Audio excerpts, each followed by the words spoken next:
Hey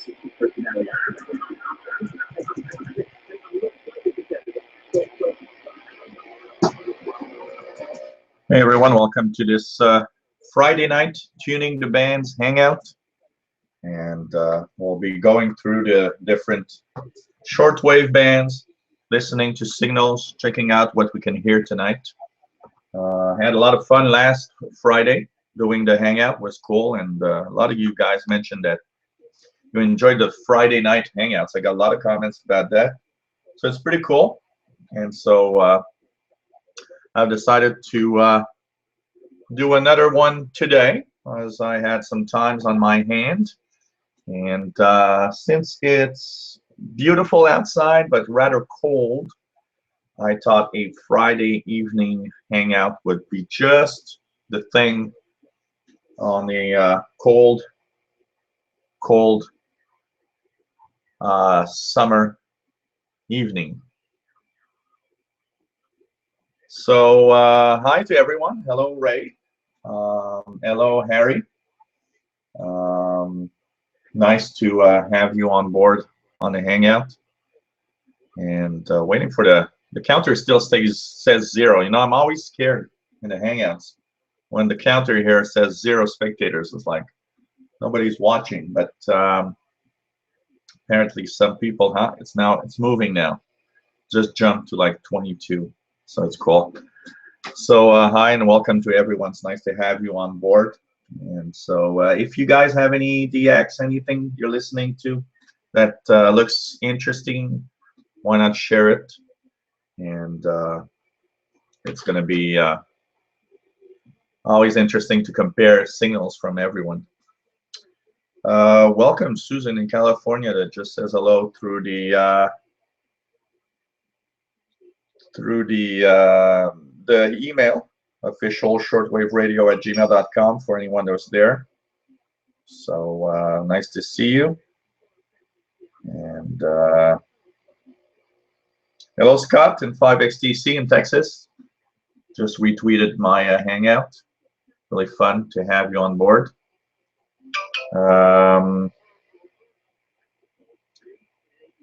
Blas Ojeda Jr. Hello, my friend. Welcome to the hangout. And let us know where you are from, please. So Ray says it's cold and rainy in Nova Scotia. Well, here it's nice and cold, and actually it's supposed to be almost freezing temperature tonight, +2 Celsius. That's like 34 Fahrenheit. Rather cold for this time of year. Hey, Dennis says it's not too bad in Horicon, Wisconsin. Nice sunny day. Yeah, well, this weekend should be not too bad. You know, 16 tomorrow and 25 on Sunday. So Sunday is going to be a nice sunny, warmer day. But we had some warm days this week, so it's pretty cool. So hey to everyone, welcome on board on the hangout. So I'm listening to CFRX 6070 kilohertz. Got a new antenna, north-south. I'd say it's about 10 feet longer than my northeast-southwest wire that I use usually. And that does seem maybe a little bit less noise on it. So that's what I'm going to use tonight and check out how it goes, tuning the bands. So CFRX in Toronto, 6070.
7210 is China Radio International to Europe in Spanish. It's a little bit in the noise here, but it works well. But we have a chat room for those that don't know.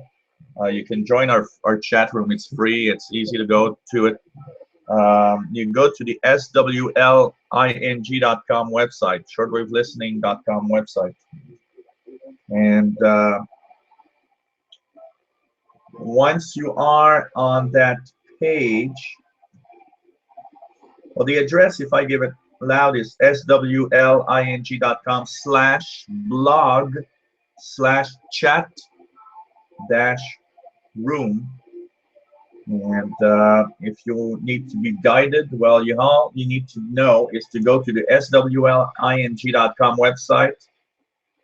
In the brown part where you see a radio dial on the left, the first thing you'll see is the SWLING post, the shortwave listening post. Click that, and you'll see chat room just below the world map. And there you just enter your own handle. You can remove the guest name just by erasing it and entering your own little handle, your own name that you want to use. And you'll be joining us in the chat room. I forgot to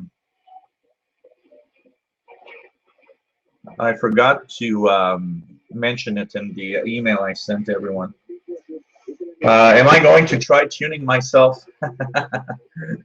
Well, I was thinking because of the well, first things first, for those that don't know, Sunday at 2000 hours UTC, Sunday the 24th, is the official hangout. And I'll be live on channel 292 in Germany on 6070 kilohertz for the first hour. So the first hour is going to be a little different this Sunday. I will make it more like a radio program, and so it's going to be a little different because most of the people listening on the shortwave bands won't be watching; they'll be listening on the radio. And what I was thinking about this is that I will go to the SDR receiver in the Netherlands, and there's the record function. So I was thinking of tuning it in and recording on that receiver. I don't know if there's a time limit for the recording though, but I'm going to at least record a little bit and download the file to see if I can listen to it. So that's going to be interesting. So for all of those that wonder, my next hangout officially is this Sunday, the 24th at 2000 hours UTC. So that's going to be quite fun, and it's going to be really cool to be live on shortwave. So yeah, I don't know if yeah, maybe Ray in Nova Scotia. I don't know if it's going to make it. Do you receive channel 292 on that frequency? You know what's the biggest problem here in Canada is 6070 for us, like Ray. Might be interfered with by CFRX Toronto.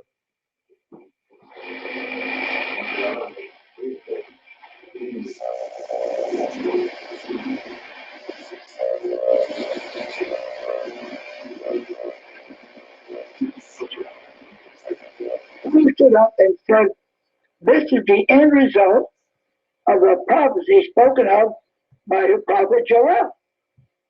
See, Joel had prophesied this event, and now as it comes, and we come to the end of the time preceding it, he said, this is that. This is WBCQ in the United States on 7490 kilohertz with, I believe, Brother Scare.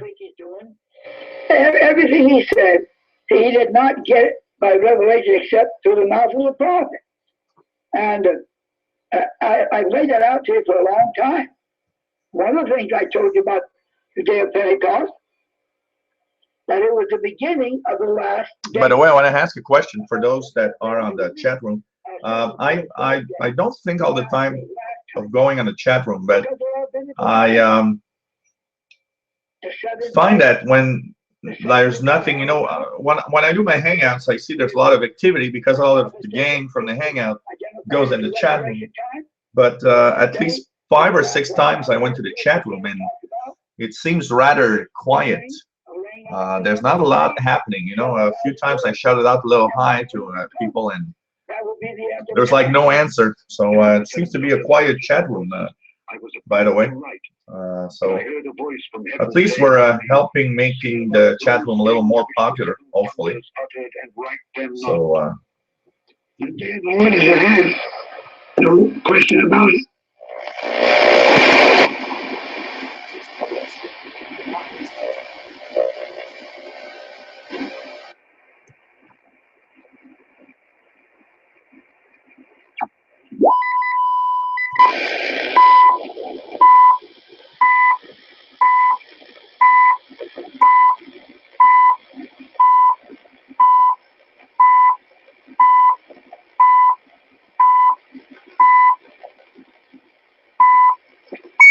got 2 seconds on the clock, 2 seconds different here.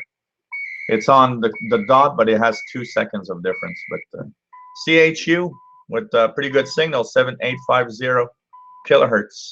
This is the time signal from Ottawa, Ontario, Canada. That's not too far. Canada, coordinated universal time, 22 hours, 12 minutes. That is a 12 minutes.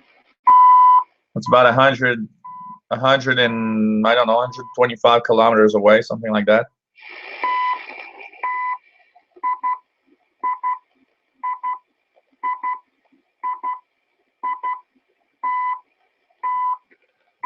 Hey, Ray Hannikin, I have I like this beer, so I bought myself a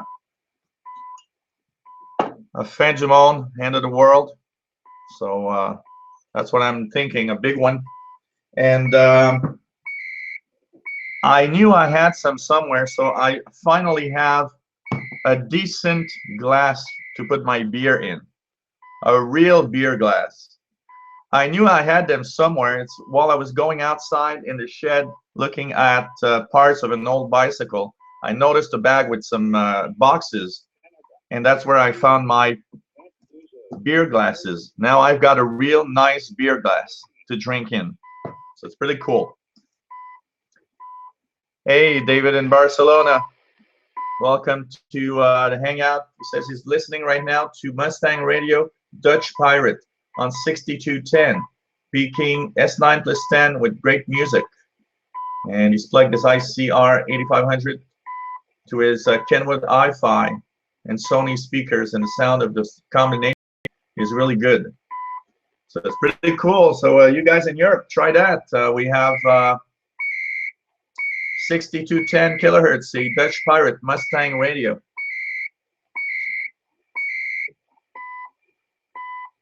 I'm not sure, Harry, if I get Brewdog in Canada. I have to check that. I'm going to take the note down, and I'm going to try to find it.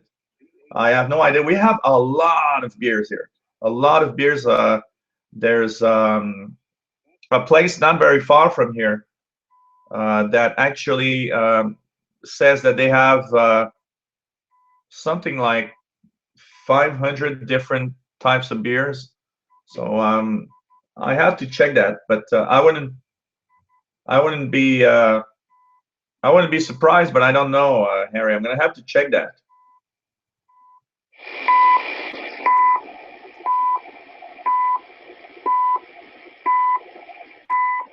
Yeah, Ray, I know the glass is a good thing now.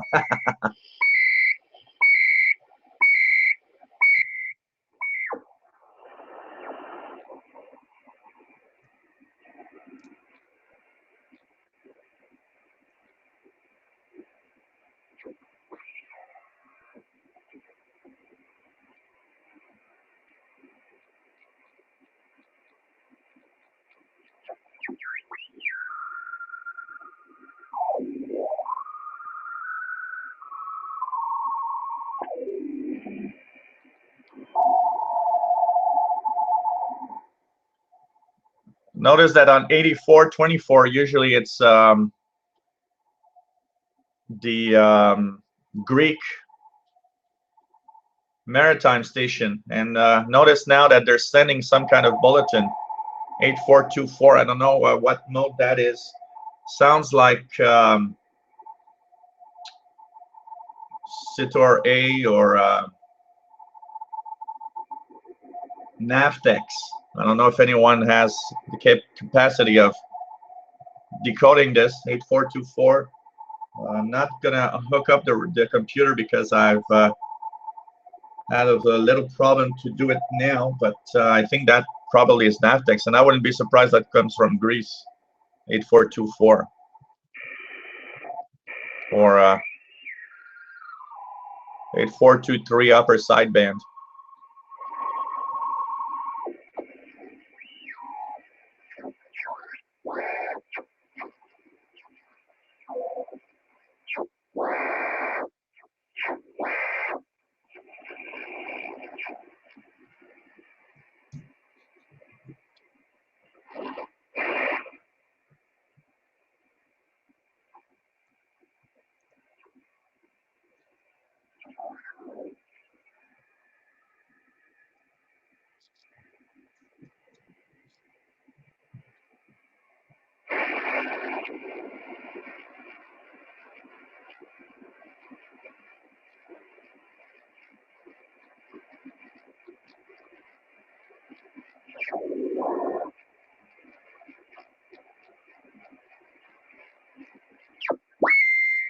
So that means to change.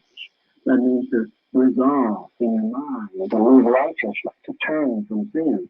He said, repent and be baptized, every one of you, in the name of Jesus Christ, for the remission of sins, and ye shall receive the gift of the Holy Spirit. For the promise is unto you, and to your children, and to all who are afar off, even as many as the Lord our God shall call. This is WINB in the United States. And by the way, I was talking a little earlier about this. I'm I'm actually looking at having a regular show starting September, maybe on WBCQ. So I will be on shortwave, maybe 1 hour a week, something like that. I'm still looking at the details and how I will be doing it. And wondering, will I do it live? Will I do a recorded show and just put the recorded show there? But that's going to be interesting to see for WBCQ later on this fall. Hey, Andrew, welcome to the Hangout. Hello from Berlin, and thanks for the broadcast on 292 on Sunday. I think that's going to be really cool to have my first hour of Hangout on channel 292, 6070 kilohertz, broadcast to Europe. And thanks to Stephen Cooper. He's the master behind this. So really cool. He's organized all of it.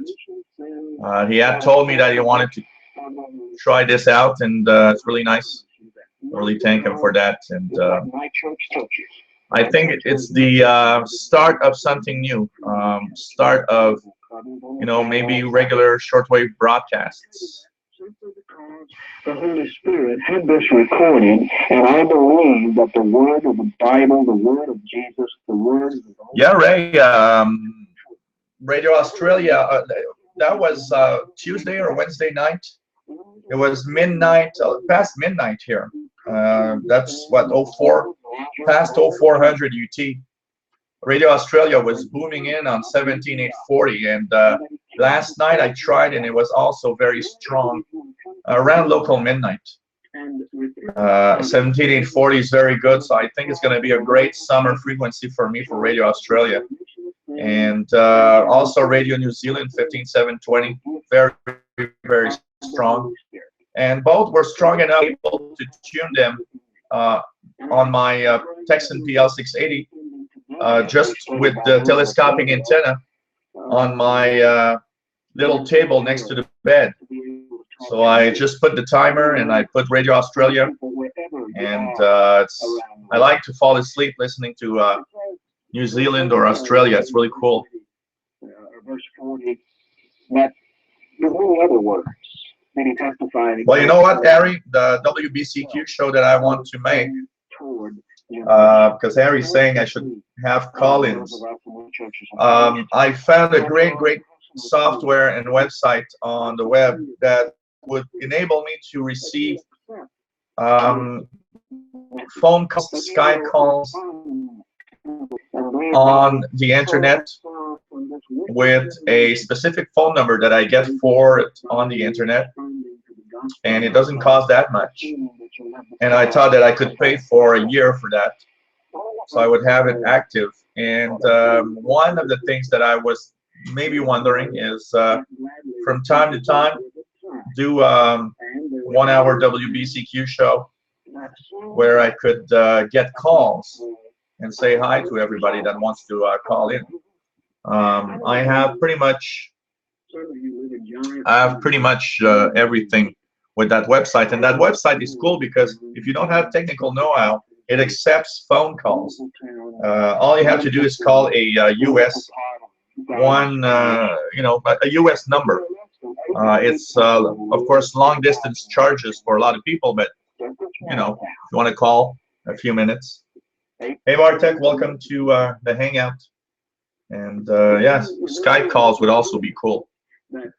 Great way to have some activity here. Recorded by the Holy Spirit for the writing of the book. Everything that they had ever put out. And so I went in there and I did some in-depth research from their books, from their magazines, from everything that they had said about what's going to happen in Armageddon. By the way, I tried a little earlier. If I try it again, I am getting Radio Australia now on 17840, but it's in the noise pretty much. It gets better later in the evening here, but I do hear Radio Australia 17840. That was in. Now it just dropped. I don't know why. Maybe they have some kind of problem. The solar activity has been really low. I think it's the first time I see a solar flux below 100 in many months. Solar flux today was 99. That's really low.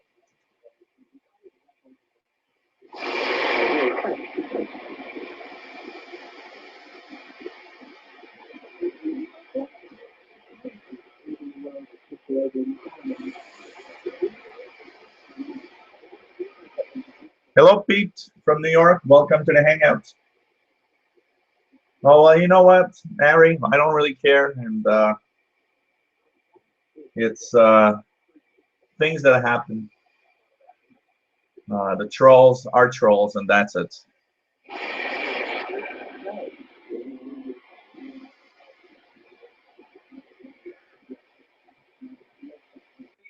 You know, and it's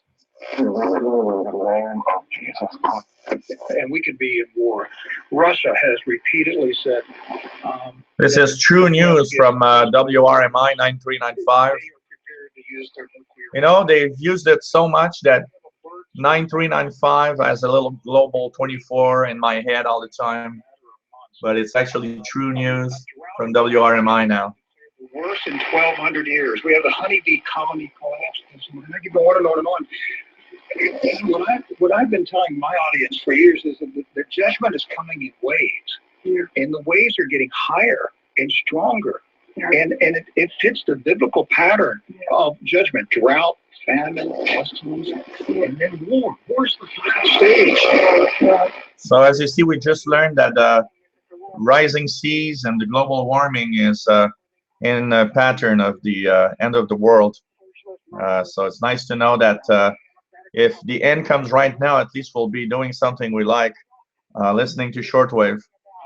The world that absolutely rejects any idea that there is a God who will hold us accountable for our sins. That's right. And I just did a very interesting conversation yesterday with a very liberal radio program, and I love it. I love the host, and I doubt that we agree on anything, you know. But he but he asked great questions. But those are some of the questions that he just cannot accept the fact that, that God is going to hold us accountable, that there is such a thing as judgment, and resents the fact that God could ever get angry, and so it's very difficult to get that message across to secular people. And of course, we want them to know about the love of God and the hope.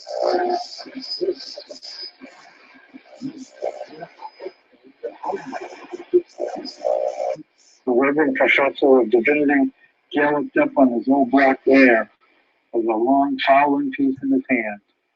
He had contended with himself by giving good patriotic advice, but had resolved to set an example. WTWW He did not stop to join them. in Lebanon, Tennessee, USA. The enemy. The little band gave him a loud cheer as they passed, but the old man never turned to the right or left, but dashed resolutely onward. But you know what, Harry? That is something that really puzzles me a lot. The quantity of stations that want to talk about, Jesus on shortwave, these religious stations. It's pretty incredible that the amount of stations that are on the air with, religious programming.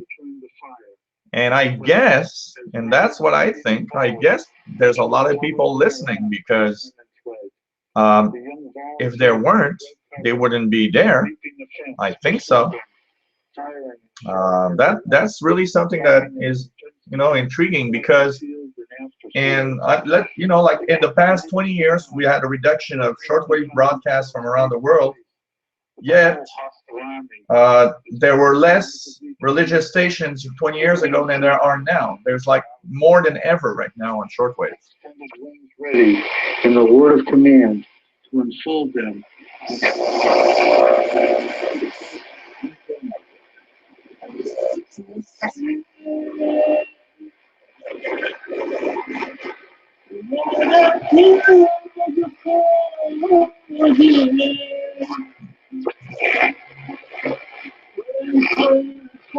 Nine 555 is the broadcasting of Saudi Arabia, the Kingdom of Saudi Arabia.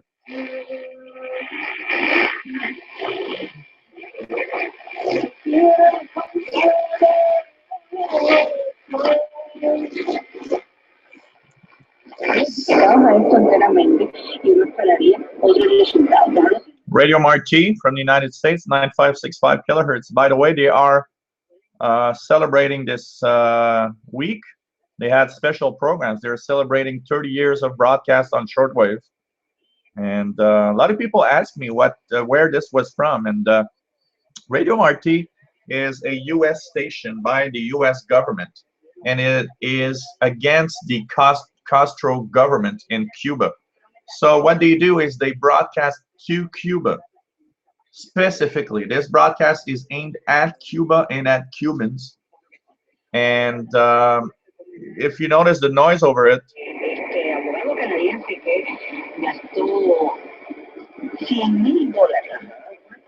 that noise over it is Cuba jamming it, 9565. And they're jamming it on all frequencies. So sometimes I get the jamming stronger than I get the station. But this is really for Cuba.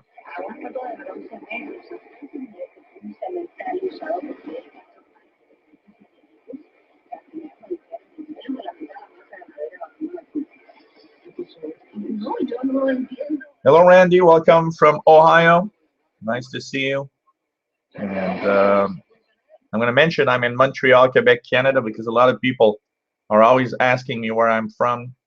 And it seems that I don't say it enough. So Montreal, Quebec, Canada, northeast part of North America.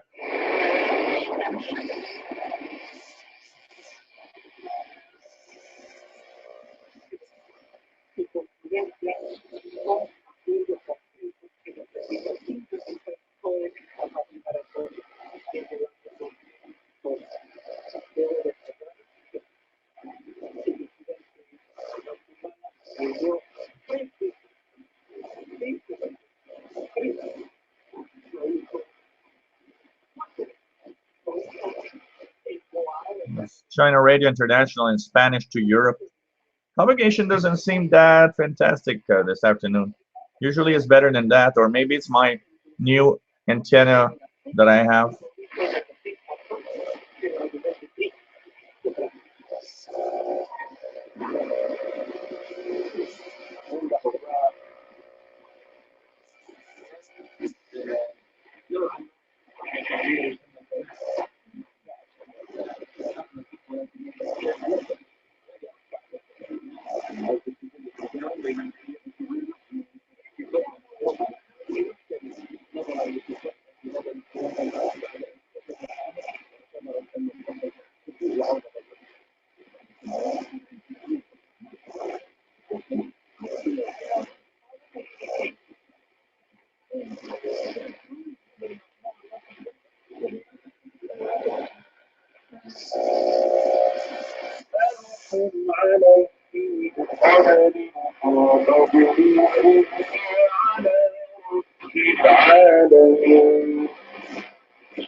This is Radio Cairo to Europe, and with an amazing modulation.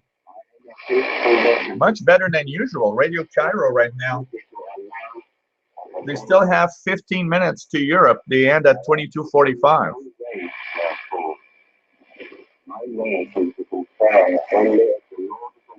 If you guys in Europe want to tune for a rare time with good modulation, Radio Cairo in Egypt in English, 9800. And they are apparently doing some kind of telling us what the Quran means or something, because that's what it looks like. A little bit like Radio Kuwait does also, but this is Radio Cairo with much, much better modulation that I've seen in a long time.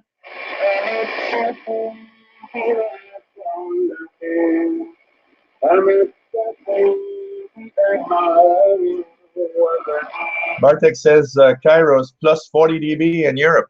Cool.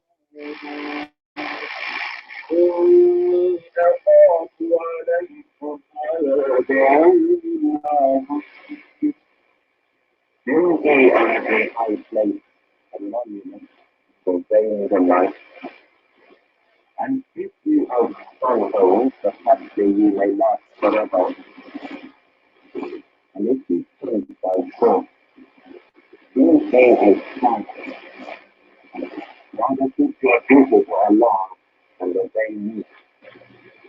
If your duty to Him who has aided you was the good thing that you know, has aided you with cattle and sand and garden and overstock. No, I dare to you the rest of you commit the rest of them.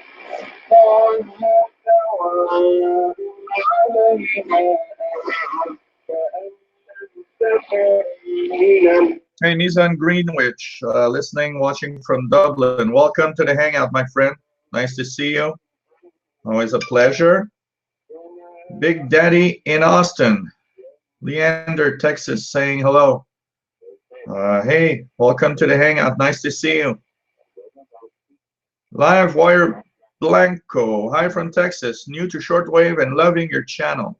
Well, thank you very much. A lot of people are new to shortwave. I have a lot of newbies actually coming in and commenting my videos and saying that they love my channel. So thank you very much.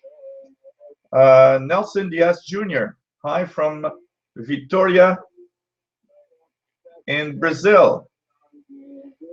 PU1BBZ is amateur radio call sign. Welcome from Brazil. Blas Ojeda Jr. is in New York. Welcome to the Hangout. I think you're in the chat room now. Hey, Bartek from Poland. As a call sign, amateur radio call sign, congratulations. SO7BIT, Sugar Oscar 7, Boston, Interval, Texas. It's Bravo, India, and Tango. So Sugar Oscar 7 Bravo India Tango. His new call sign, and congratulations with your ham ticket. Mine's coming soon. And Scott says, nice to be here. Well, it's nice to have you on board, my friend, all the time. Always a pleasure. So really, really cool. And he's just sent me a nice little video showing that he's watching the hangout and enjoying a nice Polish beer. So hey, cheers, my friend. It's nice to have you on board. Really cool.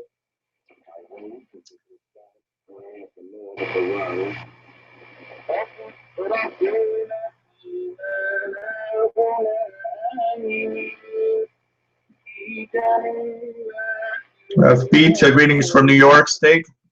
Working on my new Grundig 750. That is excellent. So welcome. 9800 is Cairo. David says it's S9 plus 30 in Barcelona. Andrew says S9 in Berlin. So it's nice.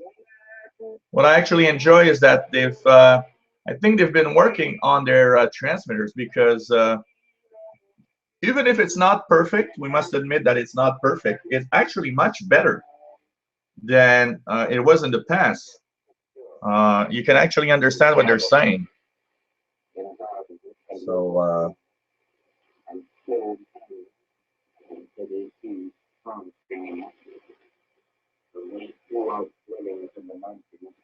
yeah, my antenna is 60 feet wire. Orientation is north-south, so it's best for reception east-west, basically.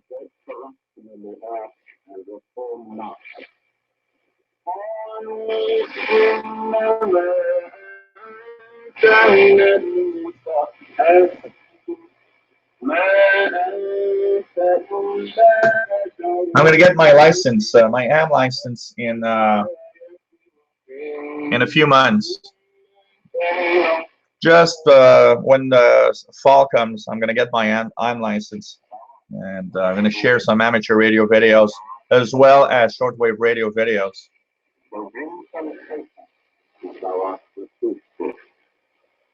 Randy says he hears it on his Sony 7600G with a whip.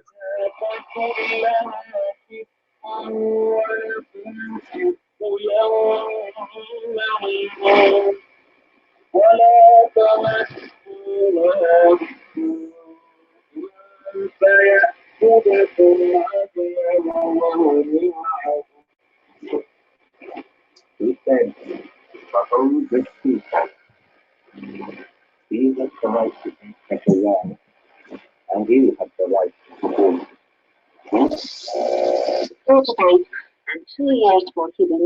Voice of Turkey 9830 with excellent signal. This I know is for Europe and North America. 9830, Voice of Turkey in English. Because of a serious fault of seller, although the bank has been hidden from the consumer by tricks, there is no question of time expiring.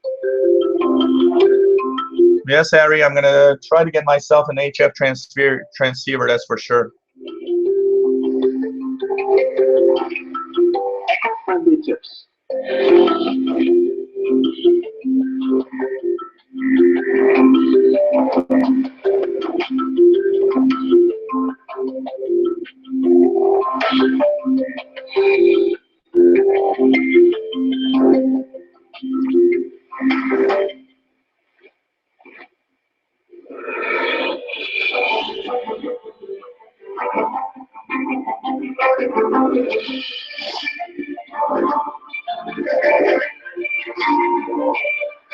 This is the Voice of Turkey.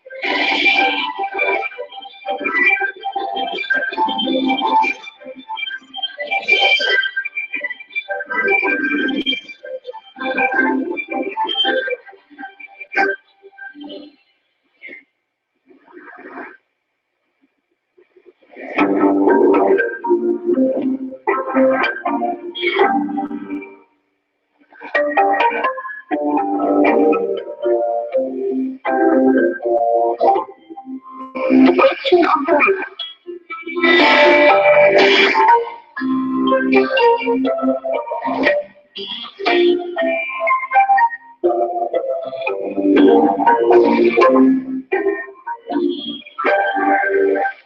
Hello. This month's question is about wrestling. Which of the following Turkish wrestlers was named by United World Wrestling in a vote held in Switzerland in February as one of the best 26 athletes ever in wrestling? Yeah, it is true, Ray. Voice of Turkey is always a pretty good signal here in North America on pretty much all of their broadcasts. The only one that has maybe a little difficulty is in the winter time, their broadcasts around 0300, I believe, 03 or 04. That one is usually very difficult because they stay on the 31-meter band. And what happens is 31-meter band around November, December, January is usually very, very difficult unless we have very high solar activity, because the maximum usable frequency always falls below 9 megahertz at that time of year. But apart from that, they are a really good signal in general to North America. The number is 0090-312-463-3454. Our mailing address is PO Box 333. Yeah, Ray. Well, you know what? I watched a lot of stuff about amateur radio, and I actually went on the website of Industry Canada. You can actually go and answer a 100-question test, and they give you a score. And I did it again last week, and I got 81% score. So I'm pretty close to getting my amateur radio ticket, just with the knowledge I already have. So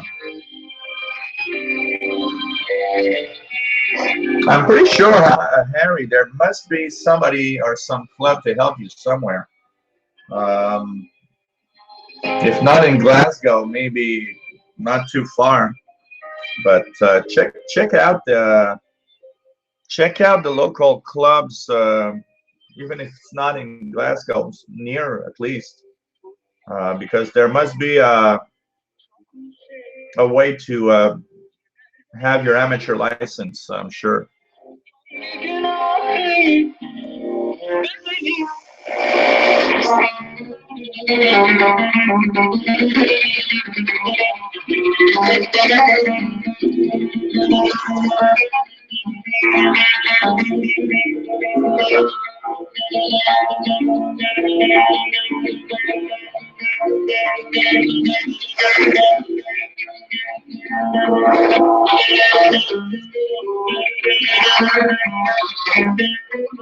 This is a broadcasting of the Kingdom of Saudi Arabia, with very exotic music coming out of Saudi Arabia, 9870 kilohertz.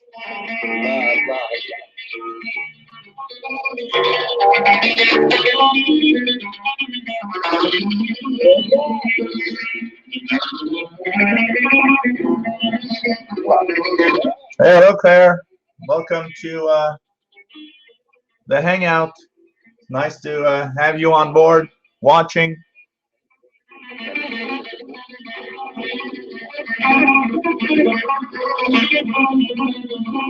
What I would do, Harry, you know what, is to listen. If you listen to the local amateur radios around you, like on VHF, maybe in a 2-meter amateur band, get their call signs and try to find in the on the internet. Try to find with their call signs. Sometimes you'll find email address, and write to one of them and say that you want to become a amateur radio operator and what you should do.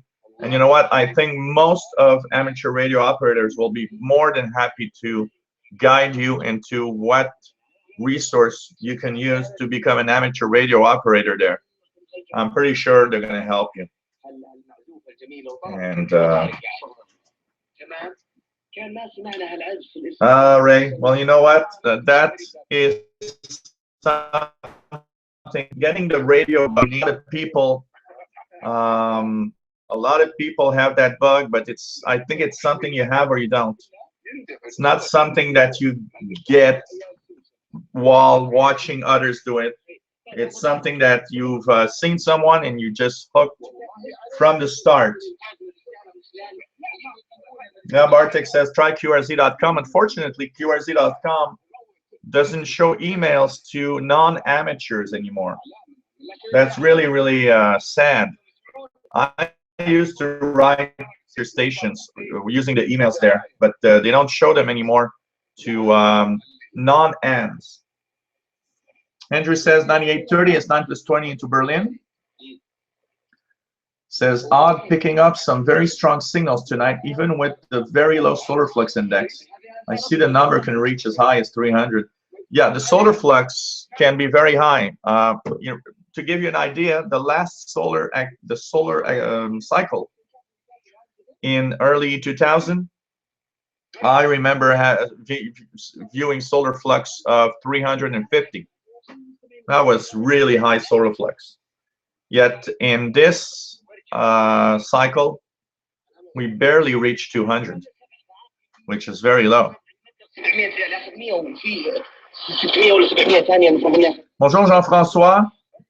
He's from St. Hubert, which is just south of Montreal. Victor Echo 2, Whiskey Mike Juliet. And thank you very much, Jean-François Trudel. Bienvenue to the Hangout. It's always nice to have you on board. Really, really nice. And hope you're going to be there regularly. And for those that don't know, this Sunday is the official Hangout, which is on Sunday, May the 24th, this Sunday at 2000 hours UTC. It's the official Hangout. For you guys in Europe, don't forget, I will be on channel 292 shortwave for the first hour of the Hangout from 20 to 2100 hours. I'll be on 6070 kilohertz, 6070 kilohertz via channel 292 from Germany. So if you guys want to listen to the first hour of the Hangout via your shortwave radio in Europe, and let me know what the signal is, how strong it is, and it's going to be really cool to have you guys listening in. Ray says she's 10, around the time that I was hooked. Yeah, that's about the time. I was hooked the first time, around 10, 11 years old. It was the first radio I've ever tuned, really, and I was hooked. I really loved it. So it's interesting. Yes, I can remember the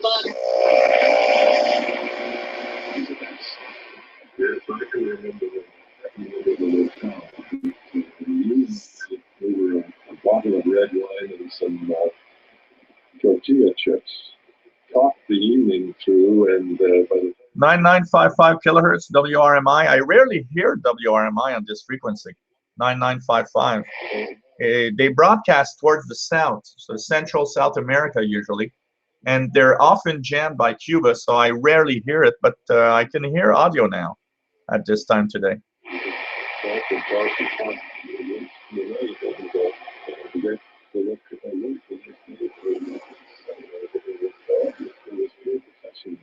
No, Harry, the Hangout shortwave outlet is Stephen Cooper that is often on the Hangouts.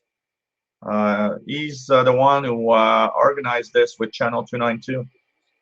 And I didn't ask for nothing. He just by himself said, hey, I'm going to get 1 hour in Channel 292 on 6070 kilohertz. Do you mind if I put the Hangout live? And I said, well, yeah, sure, why not? And so I'll have the first hour to Hangout is going to sound maybe a little more like a radio show because of that fact that there's going to be listeners. And I will have a little review of the Texan PL680 for the audience on the radio to, you know, put a little something and also probably take some check-ins from some of the listeners. And by the way, if you're listening on 6070 kilohertz this Sunday, I am issuing a QSL card. I will send a QSL card to everyone that sends me a reception report for 6070 kilohertz. All you have to do is send me the reception report by email, and I need the full postal address. It's not an EQSL. I'm going to send you a real paper QSL via the mail. So I want everyone that wants a QSL card of this special broadcast to send in a reception report. I think that's going to be fun. The only thing I'm scared is how many QSLs I have to send out. So if you see that I have no more money to buy my beer for my hangouts, that's because I spent too much money sending out QSLs.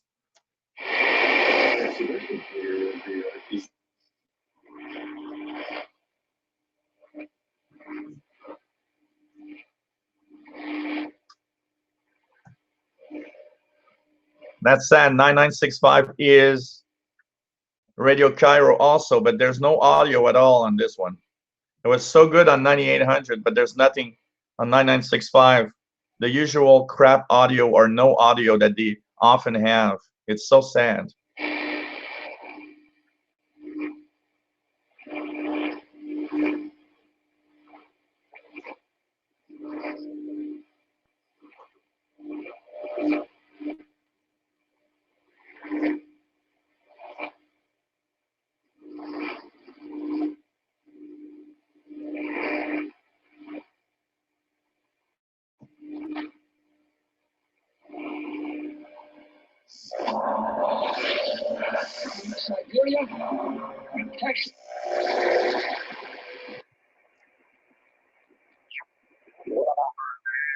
Miles, light rain, feeling 6,000 photographs. From 0400 Zulu, wind 130 degrees, 20 knots, visibility 2 miles.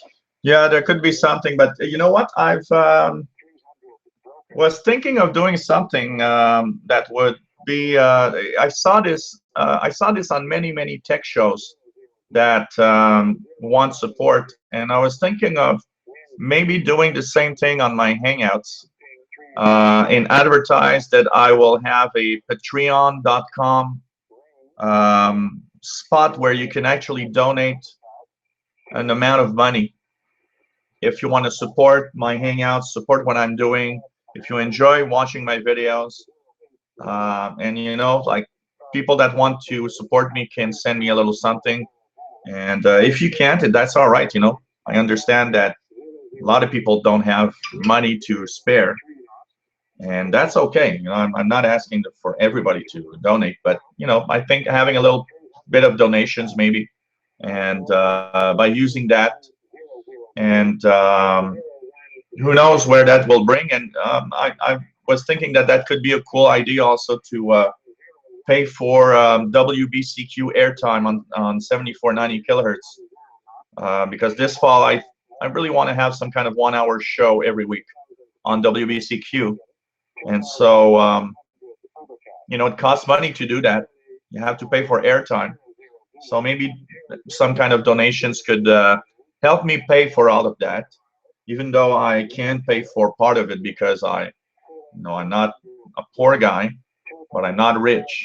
So, you know, but having donations can help me maybe do more, and you know, all of you guys will be there to have fun with that, because by donating, you are the people that are going to be winners, because I'm going to do more stuff, have more airtime, and you know, just going to have fun together.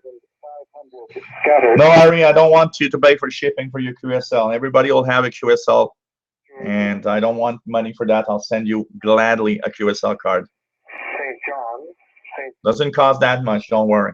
2000, wind 180 degrees, 7 knots. So this is 15 miles. I think it's New York radio, but it's kind of hard to. I'm always mixed up if this is New York radio or Gander radio, but it's one of those. Gander radio. There, you just said it, Gander radio. Signet. Cathode, Goop, valid from the 22nd at 1800 Zulu until the 23rd at 1800 Zulu. Wind 290 degrees, 5 knots. Visibility more than 6 miles.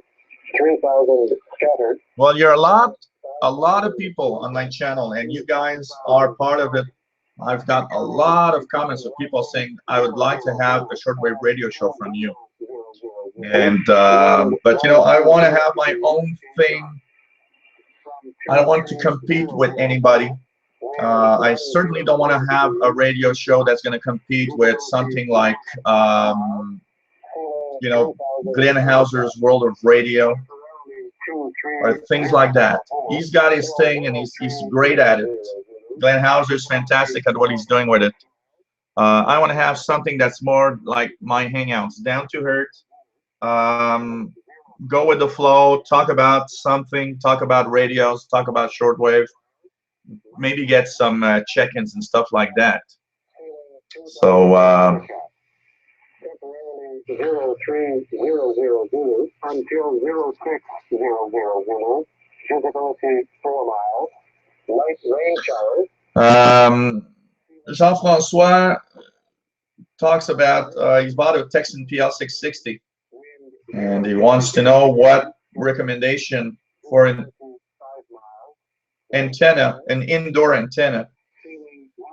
I know there's a lot of people that actually use loop antennas for indoor use on their shortwave receivers, but the only thing I can tell you really is for an indoor antenna, either a loop, maybe try a loop antenna, but most of them are expensive, and I'm afraid to spend so much money on a small loop.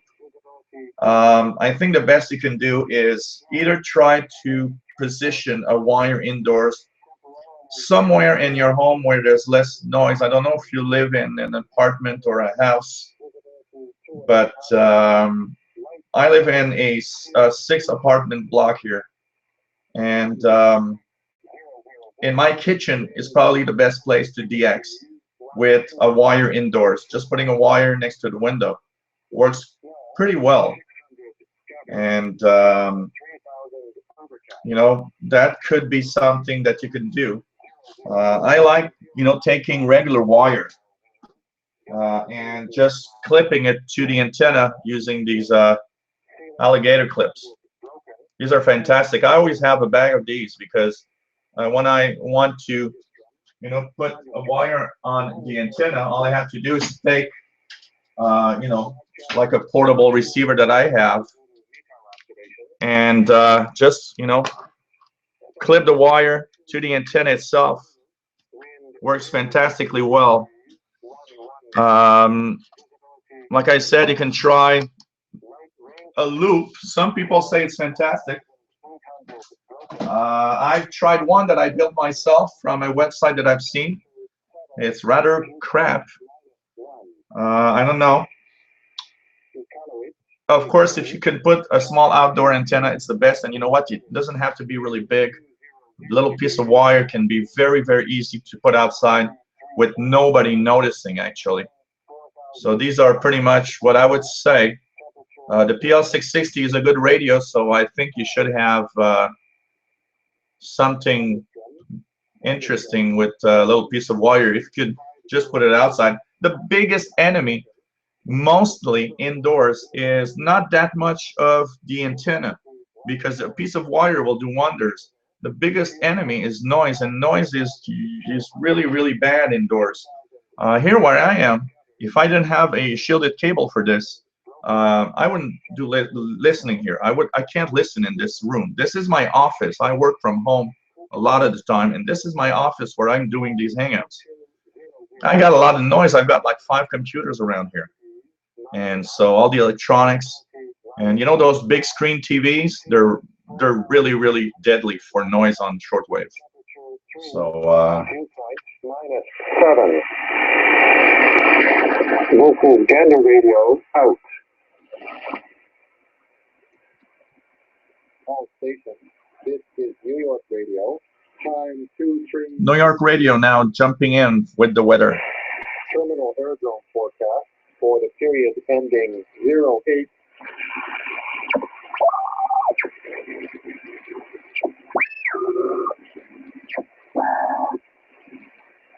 Also on your PL660, make sure you're running on batteries. Don't use a power adapter. Power adapters are killers for portable radios. Usually what they do is they take all the noise from the inside of your home and drives it directly to the radio. So that's also something that you need to do. I use rechargeables on all of my portable receivers. I buy these rechargeables because if you don't use batteries, you know, it's really, really murder. All power adapters for these little radios will just bring more noise than not. So either buy yourself a set of rechargeables, and you can actually recharge them directly inside the PL660. And I think you should have had some 1,000 milliamp batteries, rechargeables, that came inside the box with the PL660, by the way. And use those and just recharge them when you need to recharge, and use them on batteries when you want to use them. I think it's the best you can do.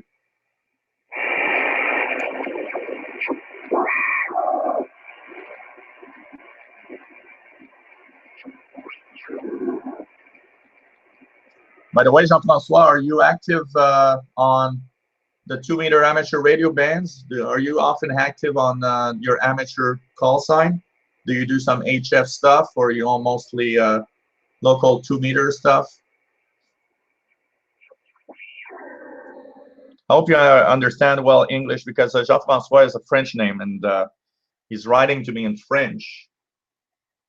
And I don't want to answer in French because I'm going to lose all of you guys.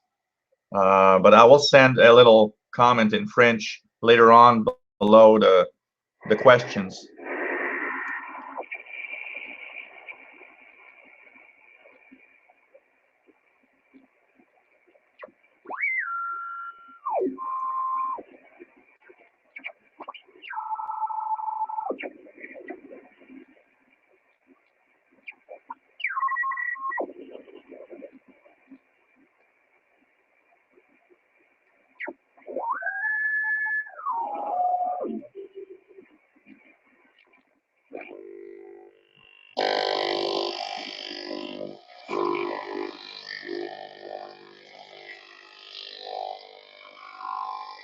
You guys hearing the buzzing on 11.527?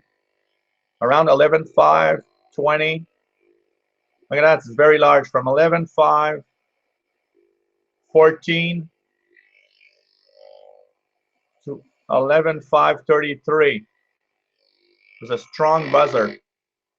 You guys in Europe hearing the buzzer?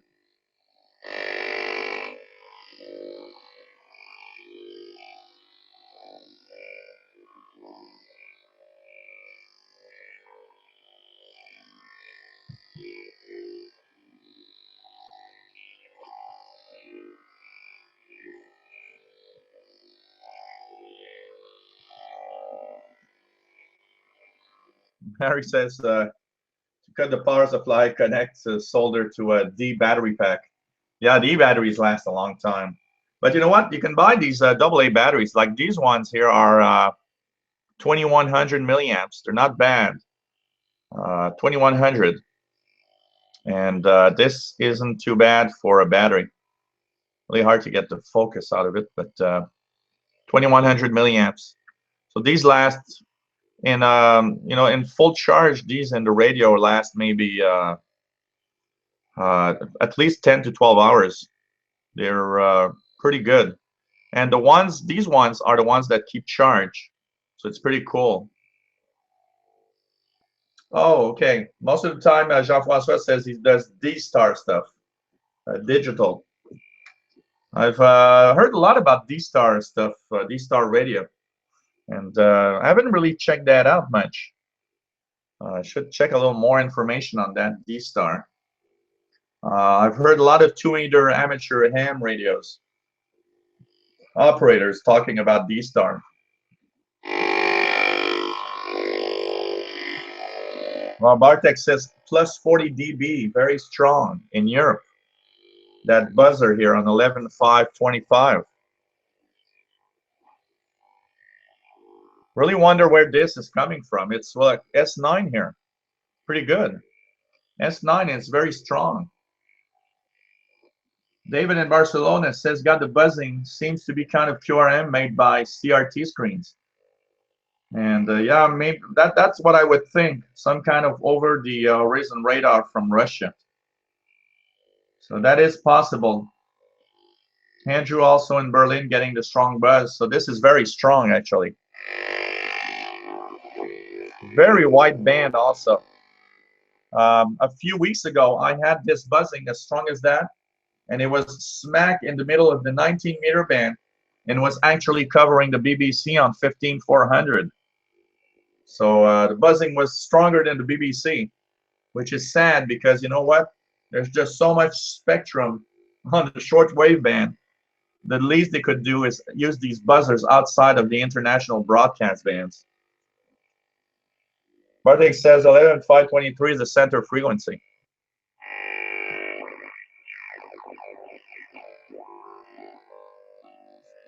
They're probably watching it from the SDR.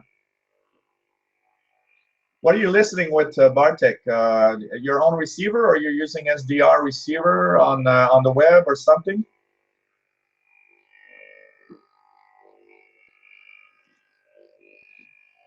Hey, Mr. Sandman X, welcome to the Hangout.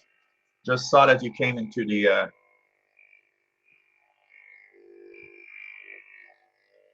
chat room.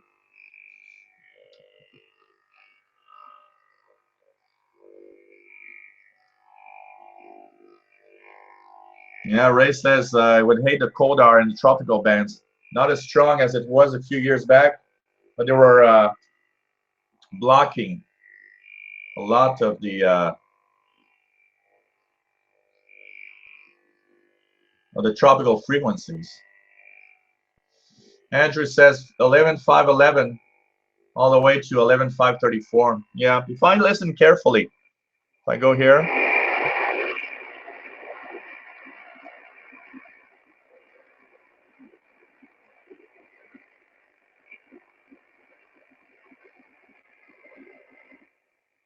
I start noticing it at about a 512 here.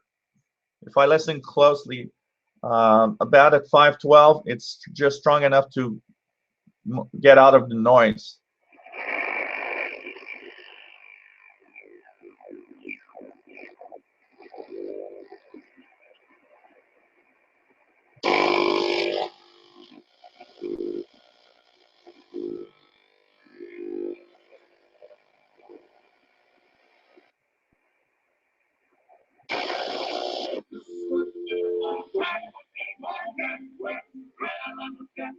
$11,580 is WRMI with some music right now, and they'll have Radio Ukraine at 2330.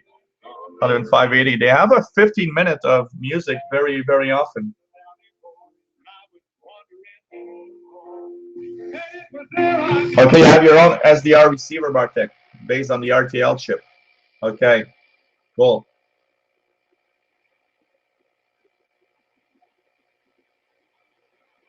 Congrats on the new PL660, Salmon X. Got it in 7 days.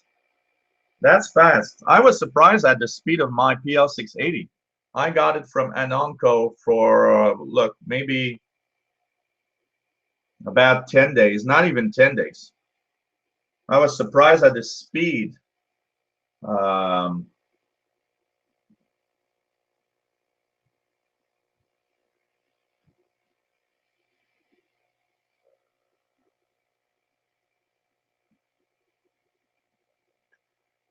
Hello, Frank, from the state of Washington in the United States. Welcome to the Hangout. Frank sent me an email saying that it's the second time he's watching, and really enjoying my videos, and enjoyed my videos on the amateur radio band, and especially the one on 10-meter band.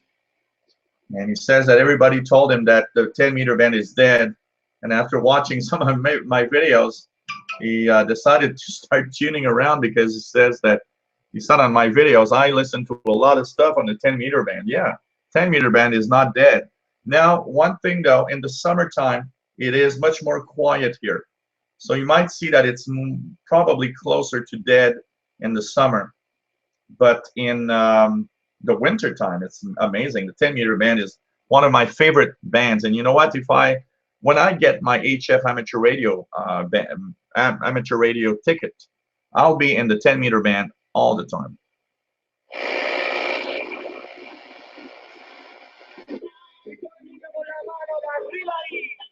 Radio Van at Cuba on 11670 with its excellent Cuban music.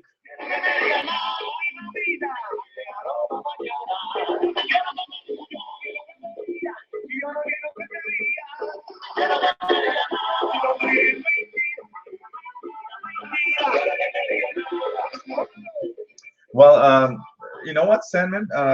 I think he changed the way he's sending the radios, because I ordered radios in the past from Anonco, and they always took like 3 weeks. Even one took like more than a month because it was stuck at the customs here in Canada. They opened the box to check what was inside, and it was really long all the time. So I was expecting like 3 weeks to a month, but I noticed that this time around when he sent the radio, it was on the box, it was express post, meaning that he sent it in a much faster kind of accelerated parcel. And I think maybe because he really wanted to make sure that we receive it. You know, it's always kind of a little, you need a little luck when you're sending something from Hong Kong to North America or Europe. You know, there's a lot of things that can happen in the way from there to here. So maybe by putting it in the express post, he makes it, you know, it's faster for us, and it's probably better for him because maybe they lose less of these radios, or less of them get stolen.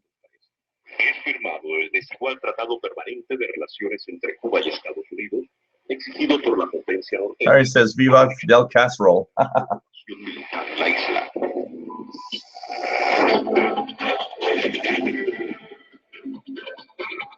That's Radio Romania on 11700.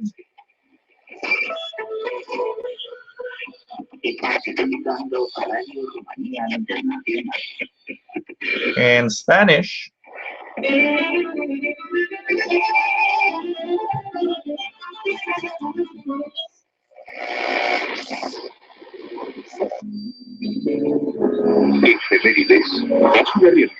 Radio Van Cuba again, 11760.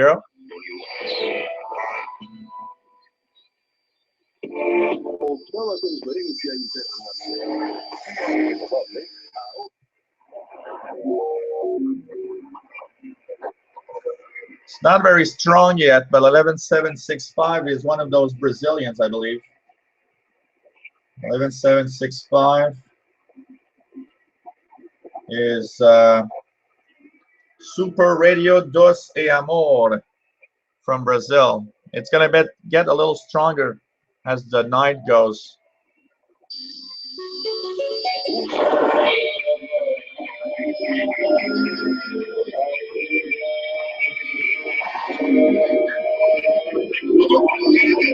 Some really weird and horrible stuff on 11775, which I think comes from the Caribbean Beacon religious station of in the Caribbean, the island of Anguilla.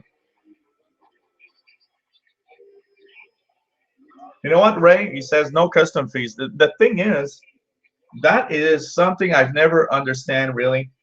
I've ordered many radios, and to give you an idea, when I ordered my Texan PL600, a friend of mine ordered his at the same time, and he lives like a block away from here, and he received his without any fees, and I received mine and had to pay the Canadian sales tax, and that always intrigued me, and they were sent pretty much the same way. So it's really weird. There's something weird with customs here in Canada. 11780 is Radio Nacional Amazonas in Brazil. They are in Portuguese. Very nice music in the evening if you like Brazilian music. Como está aqui com mexe? Ele está pensando sempre tem que lembrar que o material do bairro They're about 100 kilohertz off frequency. Barcelona é muito menor do que o material humano do Cruzeiro e o material humano do River Plate. A gente não pode discutir apenas o técnico. O material humano é pesado futebol. Eu sou contra isso. Eu sou contra. Eu também a favor que aceitar o estrangeiro para vir comandar. I wouldn't be surprised. Sandman X says that he charged the 1,000 milliamp hour batteries that came with the Texan, like the ones I have with my PL680. And he says that he charged well over 1,000. The lowest he has is 1,400 milliamp hour. I wouldn't be surprised. I wouldn't be surprised because my Texan PL680 seems to do a lot of time with the 1,000 milliamp hours, and I was under the impression that it they do charge higher than what is rated on the batteries. I have the same impression, but I have no way of really testing it.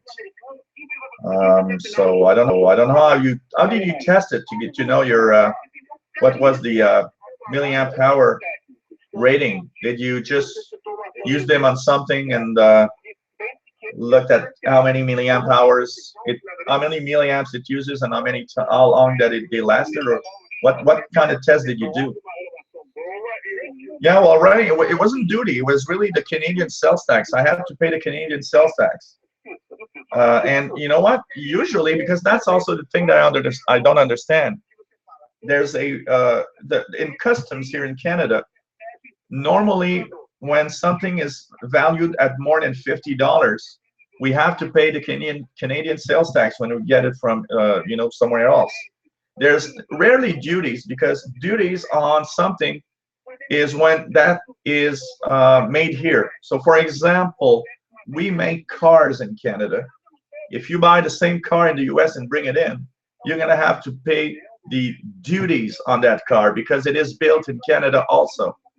But a shortwave radio is not built in Canada, so you have no duties. But usually above $50, they want you to pay the Canadian sales tax. But it rarely happens. But I've noticed that the Chinese on eBay have this habit of always saying that it's a gift, instead of saying that it's something, or when they say that it's something, the value, often they'll say the value is like $30 or $50, even though it's worth $150. So I guess you have to pay maybe when the customs decide to check what's inside the box. Kind of weird. I never understood that. I got a lot of stuff from eBay from everywhere in the world, and sometimes it happens and sometimes it doesn't. I've ordered 3 times the same thing that cost around $200 for one of my computers. And the first time, nothing, just arrived. Second time, I had to pay sales tax. And the third time, I didn't have anything to pay, but it took a hell of a lot of time. It was stopped at customs in Vancouver for so long. I was going crazy. It took 6 weeks before it came here. I was going crazy, and the thing came from the United States. And from the tracking number, I could see that it got stuck at customs in Vancouver for 3 weeks.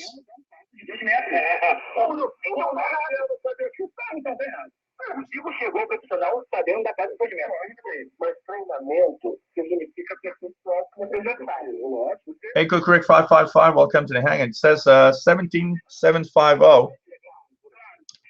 2 stations at the same time. I have nothing here on 17750. Not even a little peep. Where you're located? All I hear around here is let's go see Radio Australia. Australia's rather weak now, but it's 17840. That's Australia. That's weird.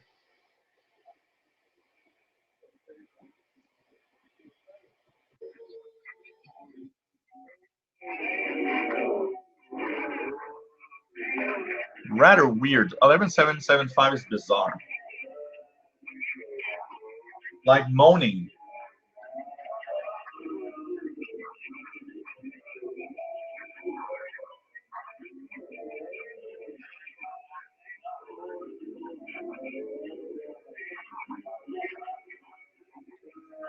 And you see, Ray says that his Texan PL680 also lasts for ages on the included rechargeable batteries.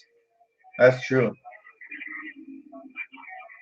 Yeah, Harry, that's what you're hearing. I'm hearing the same thing. This is weird. 11775. Like a bunch of guys moaning or something.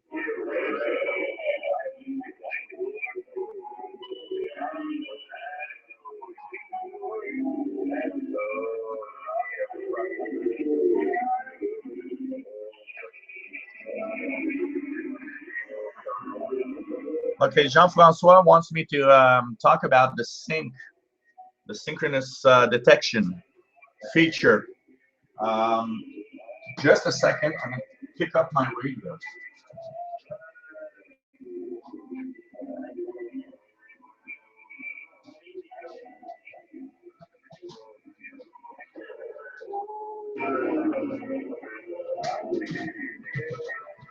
So the Texan PL660, like the Texan PL680, the Texan PL880, have something called synchronous detection, which is a little button here. And when you tune a signal, you actually have the synchronous detector that you can switch on, and it says sync USB, sync LSB. Synchronous detection, okay, when a shortwave signal comes through, you've all noticed that a signal will vary with time. It's normal because the ionosphere changes all the time. So signal goes down and up, down and up. So one of the first things that sync helps to do is stabilize that, because it removes, basically it kind of removes the carrier from the signal and pushes the internal carrier of the radio itself. It's called sync detection because the radio looks for the frequency of that station and will lock on the frequency to make sure that it doesn't show that it's actually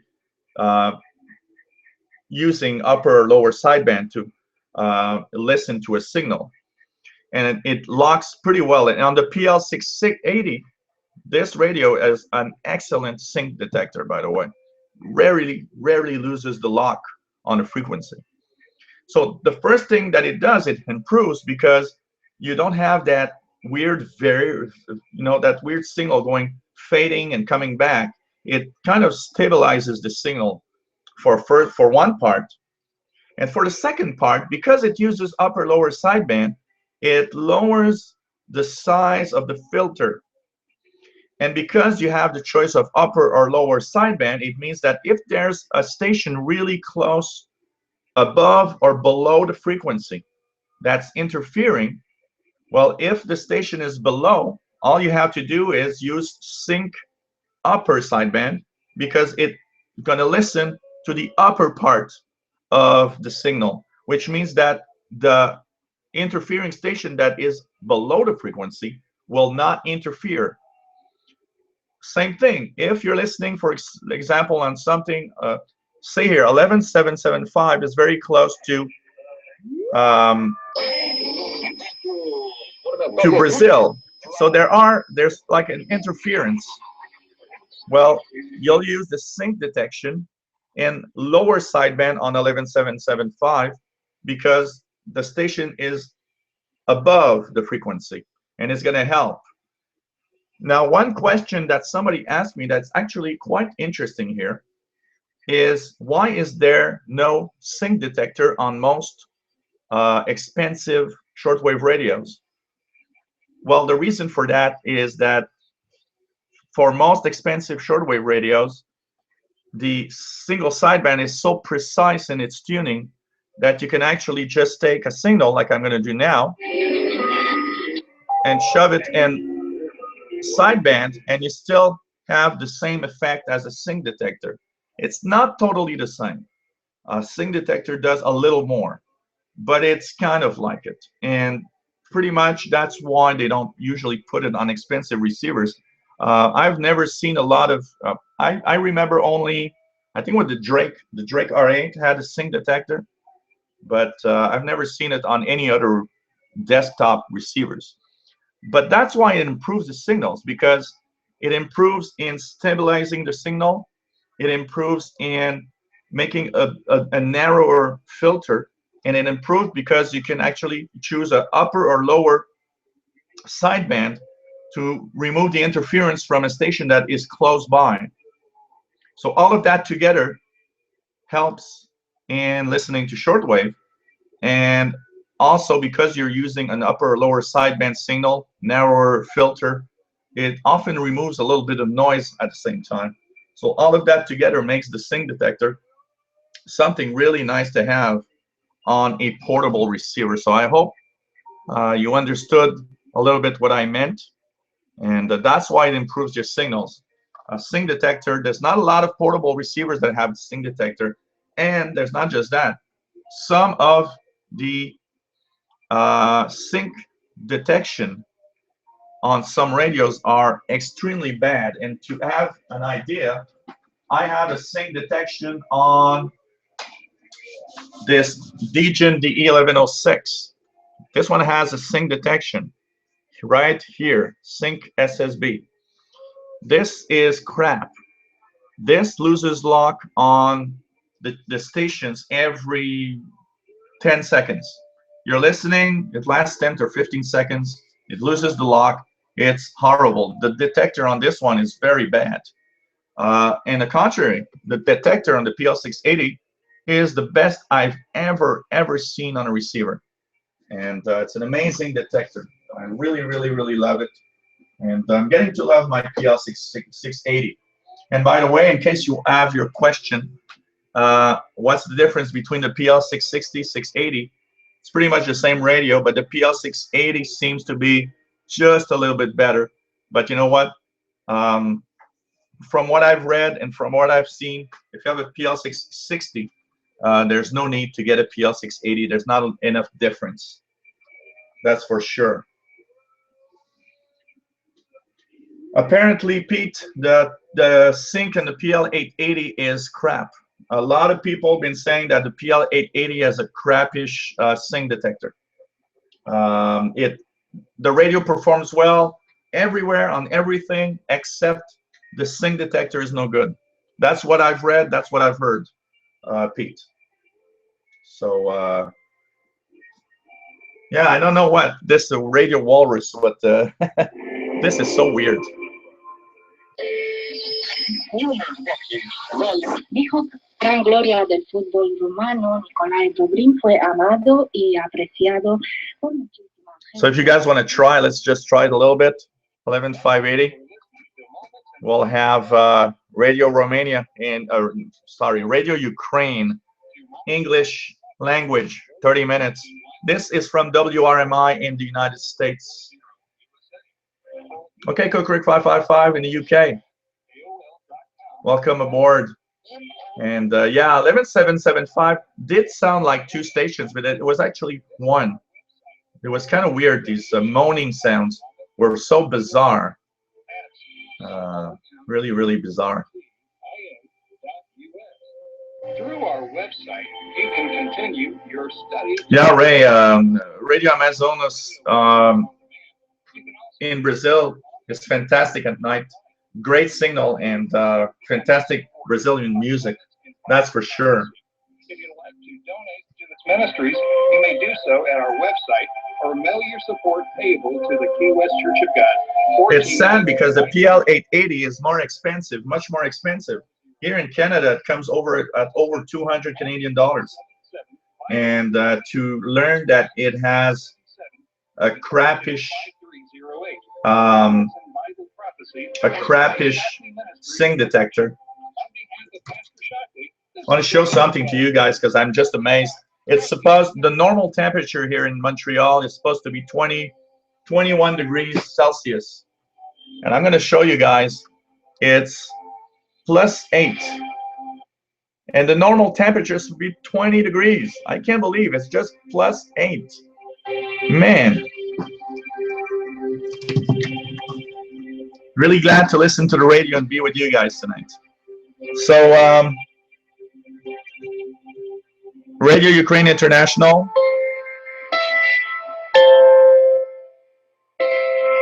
Do you guys hear it in Europe? 11,580.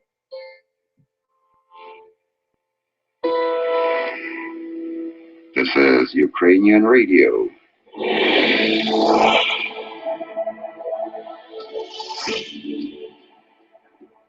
In this half-an-hour broadcast of Radio Ukraine International, you will hear the news bulletin, the press review program World.ua, and a story about outstanding Ukrainian artist Katerina Bilokur, presented by Radio Ukraine's Andrew Bondar.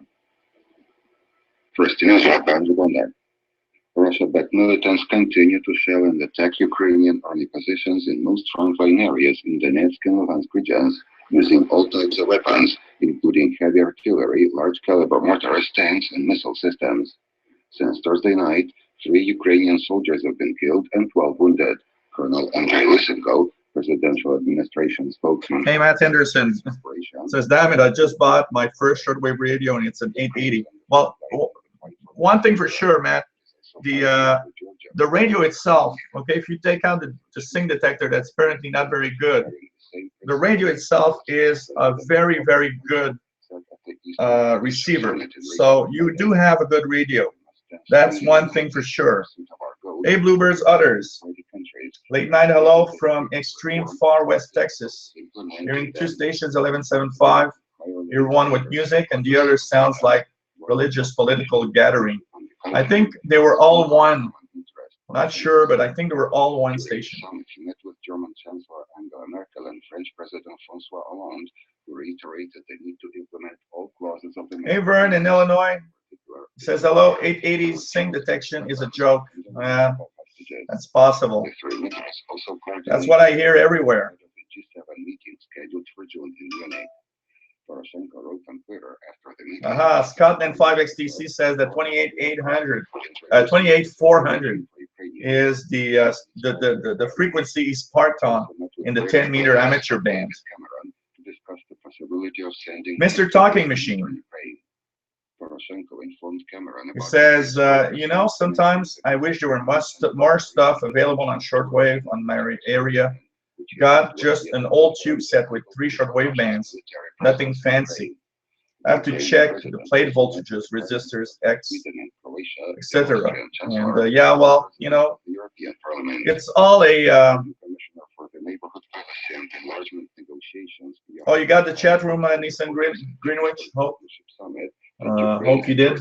It's by the way, I'm gonna actually talk about it again for those that don't know. There's a chat room that you guys can actually be on, and to be on the chat room, you go to a website that is swling.com,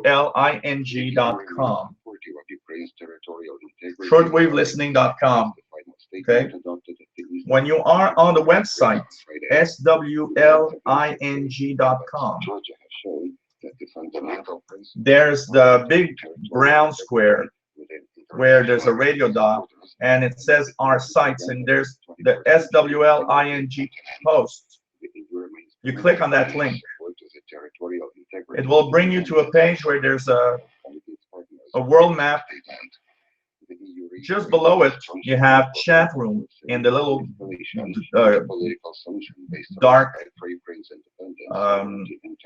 black bar just below. It says chat room. You just click on chat room. When you are there, you'll see there's a name called guest something. You can erase that and put your own name or the name that you wish to have there, and just join. It's totally free and it's fun because a lot of people.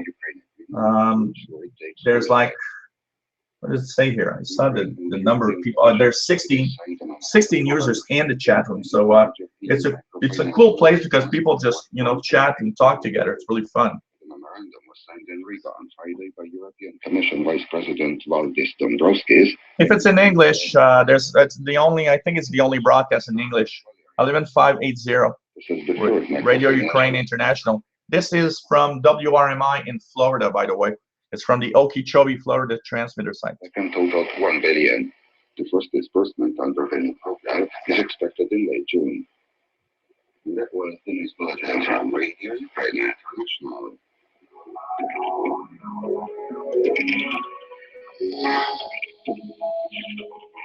This is Radio Ukraine International with a weekly press review program, World.ua. I'm Gira Mali and studio producer is Irina Samsonova.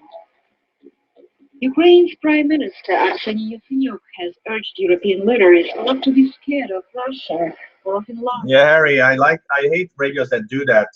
He says he's got a Roberts, and every time he tunes the dial, there's a shortcut in the sound. That's called chugging. And an example of radio that does that is my DX398. This chugs every time I turn here. And that is simply the fact that the design of the tuner is not well done. It's not the fact that it's a digital radio. It's really the fact that they just did it wrong, and that it doesn't work like it should, because a digital radio should not mute the audio every time you need to tune a frequency. I hate radios that do that. Don't be scared of Russia, he said in a message to EU. Hey Matt, what is sync detection? Well, I'll explain it again. I explained it, probably missed it. I explained it a little earlier. Sync detection is using a so you have, first of all, a radio that has sync detection is a feature that not all radios have. I have it here on the PL680. This one has a great sync detector, by the way. Basically, what a sync detector does is it removes, when a signal on shortwave propagates, it actually, drops and gets stronger, drops, gets stronger. It always moves, that's the ionosphere doing its thing. What happens is a sync detector will replace the carrier from the station with the internal carrier of the receiver. Why it's called sync? It's because the radio checks the frequency of the transmission and synchronizes its carrier to perfectly match the frequency you're listening to. So the first thing, a good sync detector will match the frequency quite rapidly. An example, this one is extremely fast at syncing with a station. So because it stabilizes the signal, it helps make a signal clearer. That's the first thing it does. The second thing it does is it uses upper or lower sideband. And so if you have a station that is interfering above or below the frequency, you can choose upper or lower sideband to make sure that you're listening from the center frequency but away from the interfering station. So it improves reception because you can select on which side you're listening, upper or lower sideband. And it also has a narrow filter compared to AM. So it improves also upon less noise and also making the interference a little less there when you're listening to a signal. So a sync detector is actually a good thing when it's well done, but a lot of radios have it done wrong. Apparently the PL880 is wrong. Like I was showing earlier on this, my Degen DE1106, it's totally crap. This radio loses sync every 10 seconds. It's just a joke on this radio, that's for sure. The only one that I know of, the only two receivers that I know of that are fantastic, I know that the PL680 is really good because I have it and I know that it's the best, one of the best out there for the sync. But the Sony ICF 7600 JR is also a radio that apparently has a great sync detector. So that's pretty much what it is. And shortwave guest 96705 says the 880 doesn't chug. Yeah, the Texan receivers don't chug usually. There's no chugging on this PL680. There's no chugging on my PL600. They don't chug. The Texan don't seem to chug. But there are some radios that chug. The Texan, usually most Texans don't chug. I've got a PL600, 680, I've got a PL450, and none of them chug. So I don't think it's a problem in the Texan radios. Despite allegations and despite official statements of the Russian Ray Federation, says is a Grundig Yacht Boy 400 PE chugs. I had a Yacht Boy 400, and I think it did chug. I don't remember. It's been such a long time, long time.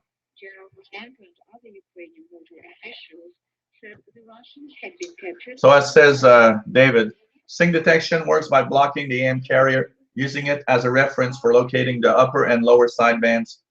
Once that's done, the receiving mirrors one of the sidebands and replaces the other sideband with a mirrored version of the first one. So that's a little more technical way of saying it. I'm trying to explain it in a down to earth, but it's a great feature to have on a lot of radios. NATO called on Russian troops to withdraw from Ukraine, writes Bloomberg. Events must be stopped from spiraling out of control, Jens Stoltenberg, Secretary General of the North Atlantic Treaty Organization, said after talks with Russian Foreign Minister Sergei Lavrov in Brussels on Tuesday. Russia must withdraw all its troops and support for the separatists in eastern Ukraine, he said. Resolving the crisis depends on implementing in full the peace agreements negotiated in Minsk, Belarus in February, he said. Russia has repeatedly denied accusations from the US, NATO, and the EU that it sent forces and weapons to aid rebels in the year-long conflict in eastern Ukraine that has killed more than 6,000 people. And hey, Brad from San Francisco, California, listening in. First-time viewer. And he says he stumbled upon my channel and is looking at buying a shortwave radio. Which one should he get as a first radio? Well, that's, you know, you're in the United States, and I would say that one of the good ones you can get if you don't want to buy too far away, on Amazon.com, you've got the Sony ICF 7600 JR. It's a good radio.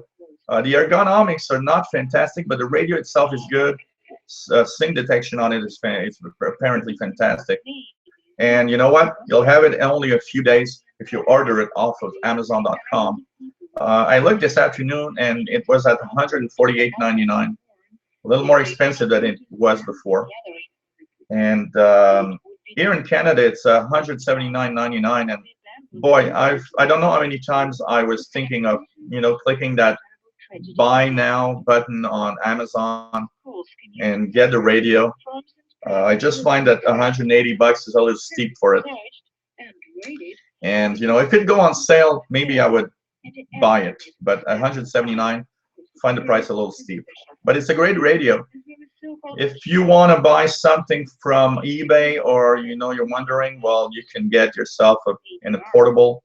You know, I'd get myself something like maybe the Texan PL880 is a good one, even though the sync detector is not that great. It's still a good radio. PL660 is a good radio from Texan. So these are good radios. If you're thinking of something a little more expensive, though, a tabletop that I would really like to have is an ICOM ICR 75. That's a good, very nice, very good radio, and very nice radio. It's a tabletop model by ICOM. This one's like 600 bucks though. It's a little more expensive. To heal using either money or force. Like David says, this way, if one of the sideband suffers from splatter from an adjacent signal, replacing it with the mirrored version of the other sideband, which is uninterfered, usually solve the problem. Yeah, that is the exact explanation of using sync detection, and it's that's an explanation that explains really well why sync does help in receiving signals. And that was Radio Ukraine's weekly press review program, World.ca. And oh, really, Harry? Maybe we should check it out and join. Harry says he's made a group called Official SWL Group. So on Facebook, maybe we could check that out and join. Flowers. I'll check it out. They filled all her big heart and all her days. So we have Radio Ukraine 11580. Anybody tuning in something special on the bands? I'm gonna go tune up here. Try to get some other signals.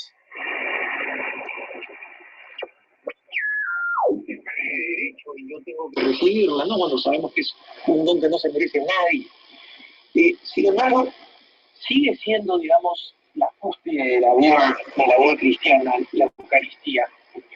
Y cuando hablábamos con esta pareja que usted asesora, que tuvimos el enorme gusto de tener aquí a Carlos y Ángeles, así es. Y cuando usted... Mrs. WWN in the United States in Spanish, religious broadcaster. Usted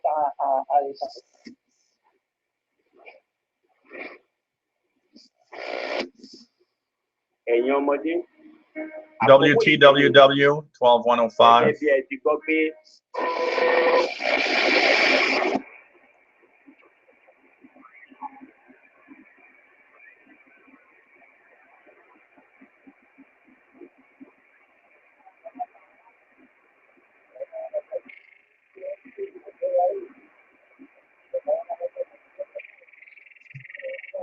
Can anyone tune 12.212.1 upper sideband? It's very barely audible here, but I hear people talking.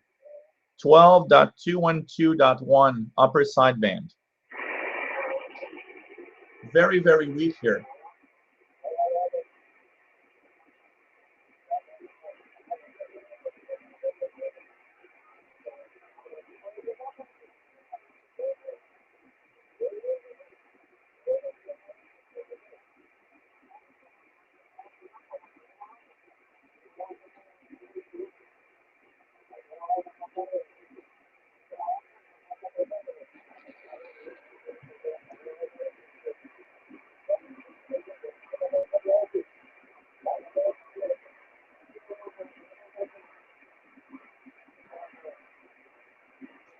I'd say it almost sounds like Spanish. 12.212.1 upper sideband.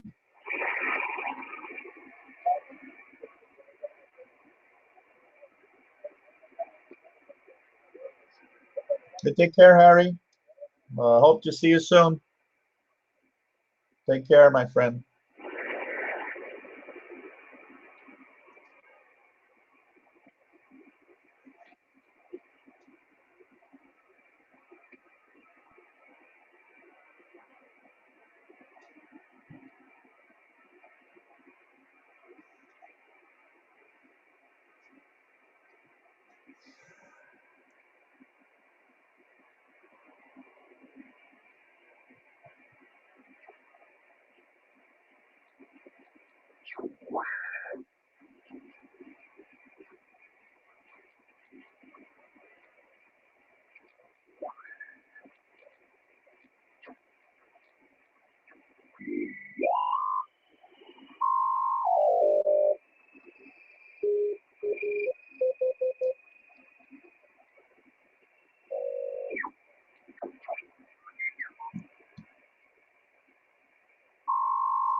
(12654) CW is TAH. This is the Turkish Turkish maritime station. TAH. David says 12.212.1 upper sideband got some very, very weak signal at noise level, impossible to make out the language. Yeah, when it came a little stronger on 12.212, I thought it was maybe in Spanish. So it might be something from Central or South America. I wouldn't be surprised. Cookrick 555 says heard a bit, but very weak. Yeah, very weak here also.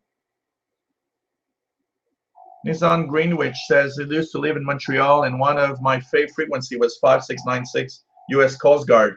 Is it still active? Yep, it is. 5696 is still active in the Coast Guard. Maybe there's a little less activity than it used to be, but I remember, no, 5696 is the U.S. Coast Guard, and they're really, really not very powerful. So it's possible that you don't hear the transmissions out in Dublin. But here, it's a long time I haven't heard anything, but 5696 is very noisy for me here, so it's difficult. But I remember on a Sunday evening here on the 2-meter amateur band on 146.910, there's a net called the International, I just don't remember, something like the International Radio Net or something like that. It's a radio net. And they have a bunch of shortwave listeners. And I haven't been listening to that net for a long time now, but about 10 years ago when we were all listening and we heard a call on 5696 U.S. Coast Guard, and it was the there was a boat on fire just you know, in the ocean about 100 miles from the coast of Newfoundland, and we were listening to the efforts to save the people on board while we were on the net. It was just so amazing and so interesting listening. Really, really fantastic. But I believe they're still on. I'll have to take a listen one evening, my friend. Hey, take care, Bartek. I understand it's 1:50 a.m. where he is. So it was nice to join us. And take care, my friend. I hope you can be there on this Sunday, Sunday the 24th, at 2000 hours UTC. So it's going to be a little earlier for you. Join the official hangout. Try to listen on 6070 kilohertz for the shortwave for the first hour. We're going to be on shortwave in Europe via channel 292. So take care, Bartek. Always a nice pleasure to have you on board.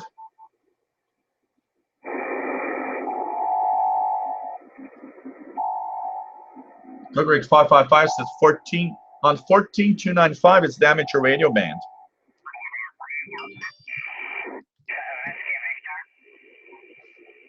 I get some AM radio stations. There's a Victor Alpha 6. Oh, there's Sugar 51 David X-ray. Sugar 51 DX, which is a station, amateur station. Maybe you heard somebody put music on. It's possible. So I'm going to continue on my tuning up on the bands here. I'm going to go slowly to the amateur bands.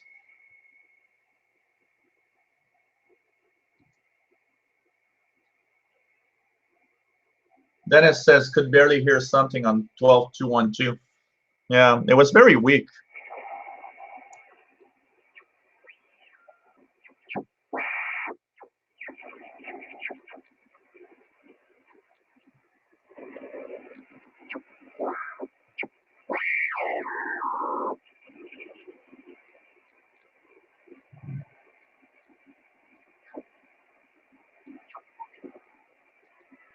Serene 3 Bartek, cool.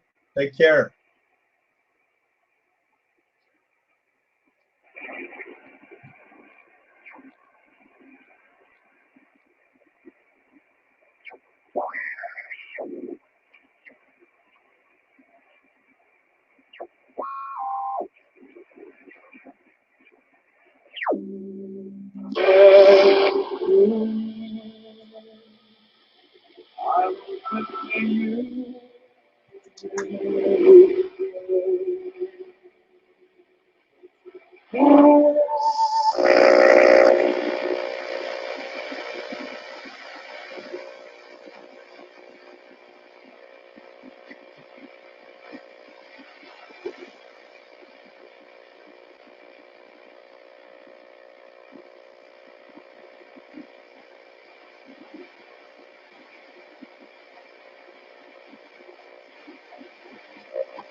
13740 is a weak radio event in Cuba.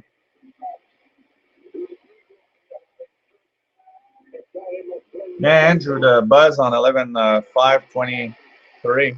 Yeah, it's still very strong.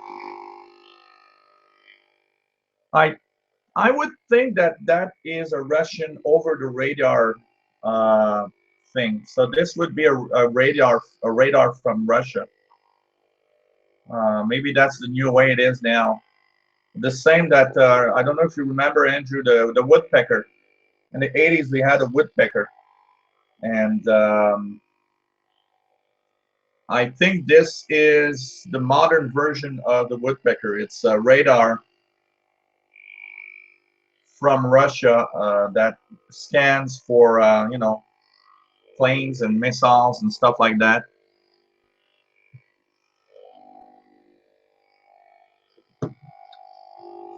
But it's still very strong, S9. I think it's even stronger than it was earlier on 11.523. The buzzing there. So let's go to continue here. 20-meter amateur band.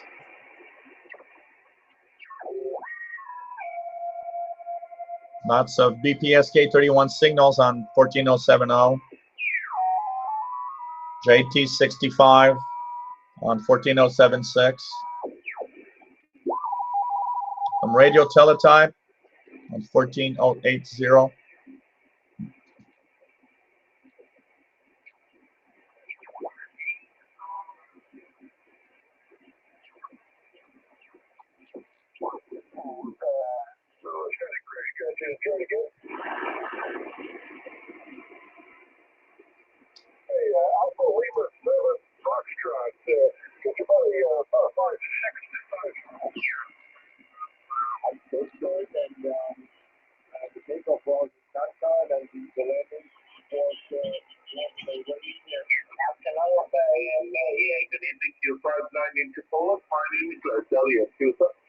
Station from Poland on 14251, so 20 meters open all night now. Thanks to the long summer days and the very short summer nights. Quite okay. No problem to regular drive. Okay, thank you. Sugar Papa 9, Lima Juliet Delta 20. Sugar Papa 9 station. This station is from Poland.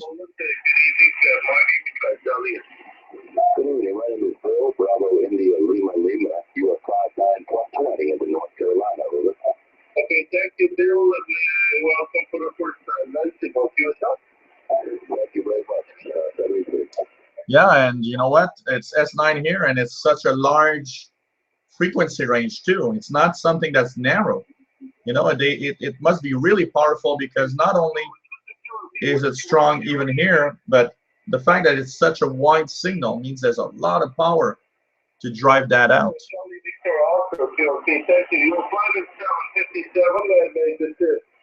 Good evening, my name is Elliot.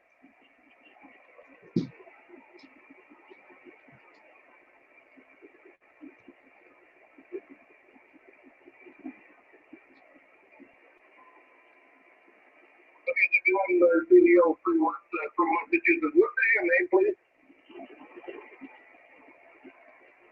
Thank you, John. Thank you, man. Thank you for sharing that. Well, I'm running this more 1K Diagi up to 6 kilometers smaller than Diagi. White space Diagi, 60 feet long, boom at 120 feet to you, right?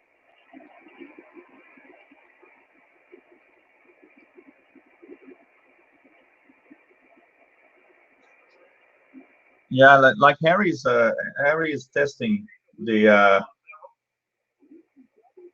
testing on the an IRC, but the chat room, by the way, for those that wonder, the chat room SWING, where everybody is an IRC chat room. And so if you have an IRC client, all you have to do is go to the room called hashtag SWLING. It's basically an IRC channel. My name is Elliot. Welcome. Yeah, it's possible, Nissan, that you don't hear it much there in Dublin. Maybe it's skipping over you. It's very strong here in North America.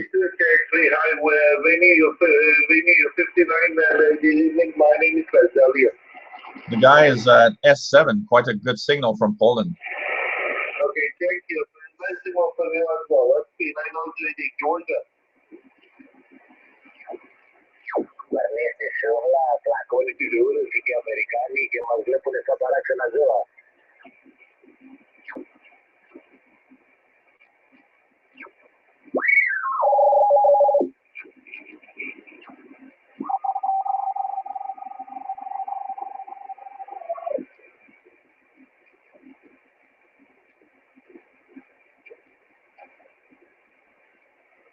Cookrick 555 says Cookrick says that 14251 is oddly weak where he is too.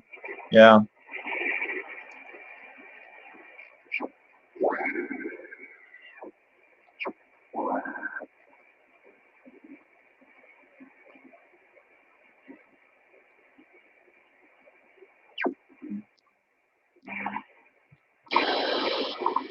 WWV on 15 megahertz coming in with not that strong. Well, S7.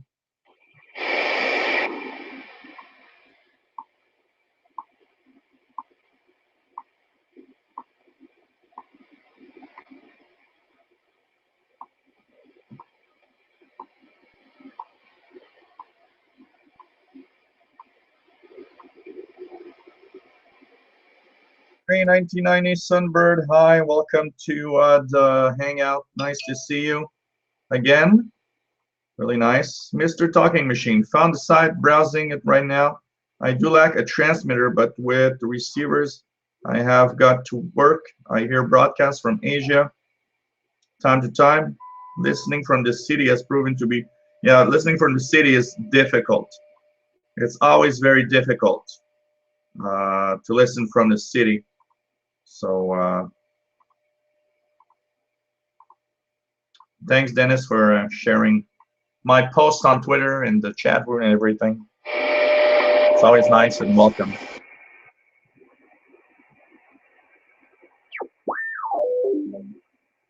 Secretario General Banquimón nombró el jueves un grupo de alto nivel de financiamiento humanitario para enfrentar dos desafíos en esta materia en nivel global y buscar financiación. Yeah, you're lucky, Harry, because if you had everything in your in that room, in your bedroom, at least you have another way of listening to the radio.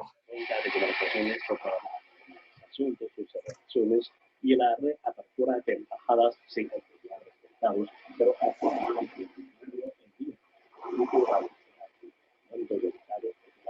China Radio International on 15120 out of Cuba in Spanish.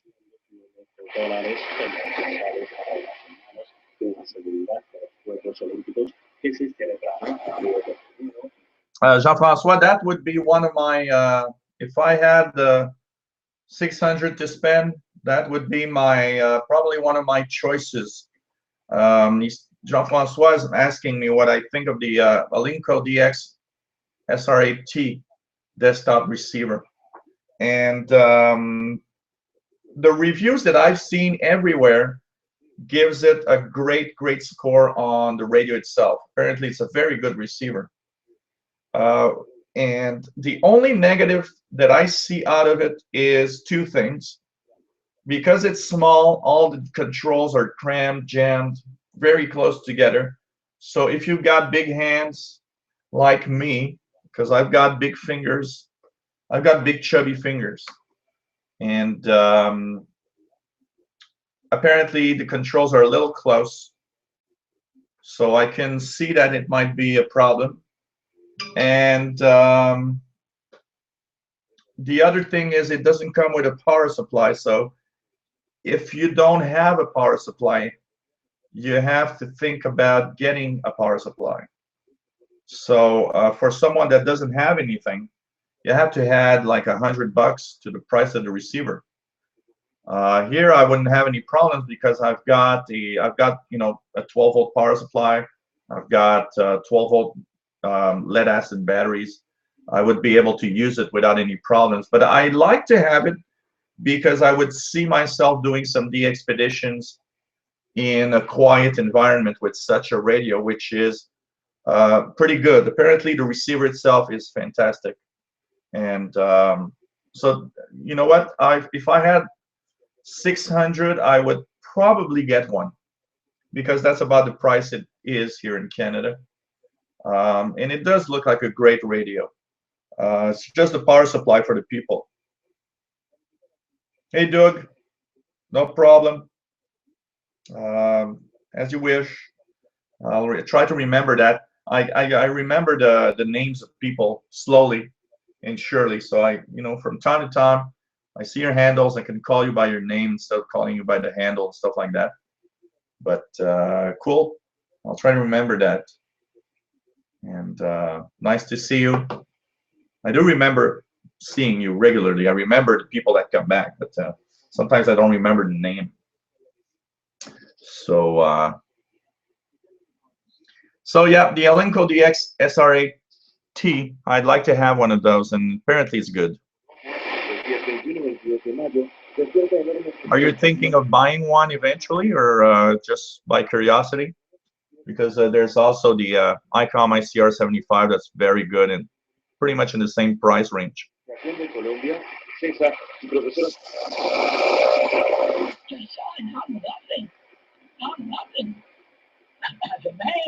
Brother Scare on 15190 via the WRMI Radio Africa relay, religious broadcast. So here we are, ready to launch. Harry says, got huge hands. You know what? I've got big hands, and I can tell you that a smartphone is one hell of a problem to use when you got big fingers, because you're trying to type on that damn keyboard on the iPhone. Man, I always dial. I'll choose a letter on the keyboard, and I'll be, pressing one of the adjacent keys. So people always make fun of me because I always have messed up text messages or posts on Facebook because of my chubby fingers.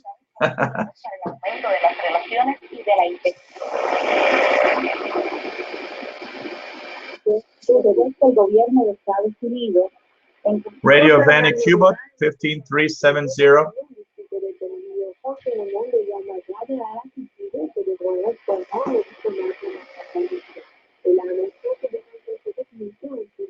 Brian in San Francisco asked me why I chose the ICOM ICR 8500 as my main receiver. The reason I chose, first of all, a little bit of history. Before this, I had a Kenwood R5000, which was a shortwave radio, and it was an amazing radio. But the Kenwood R5000 has major flaws.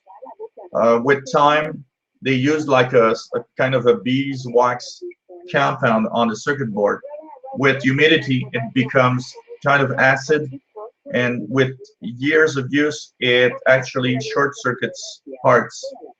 So I actually had the radio get the dots problem, which is a famous problem for that receiver.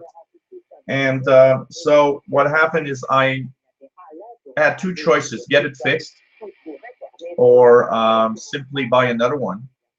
At the moment where it broke, I had a little more money to spend, so I told myself, look, this is your hobby, you love doing this, buy yourself a new radio.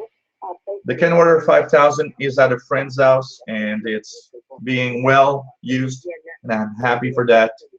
And the guy fixed it. The guy is good in electronics. I probably could have fixed it if I took the time, but I'm a busy guy, and I don't want to play too much with electronics anymore. I used to do it a lot when I was younger, but as I get older, I don't have as much time, and I don't want to spend. If I open the radio to fix it, it's going to stay there on the workbench open for 6 months, and eventually I'll just put back the casing together and stop doing it. But so I chose this one for a very particular reason. I had the choice of a good shortwave radio But I also was thinking of having a good VHF UHF radio. This brings both worlds together. The ICOM ICRD 500 is a fantastic VHF UHF radio, the best radio I've ever seen. It's really good in those ranges. It goes up to 2000 megahertz, and I love that. The shortwave receiver on it is quite good. It's not the best that it could be. I've seen receivers that are a little better than this for the price range.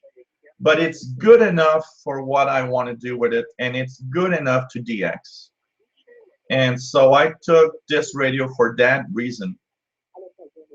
And so that's why I have the ICOM ICR 8500, pretty much because I wanted something that had all the best of both worlds. The shortwave spectrum, a good receiver in the shortwave spectrum, and a good VHF UHF radio.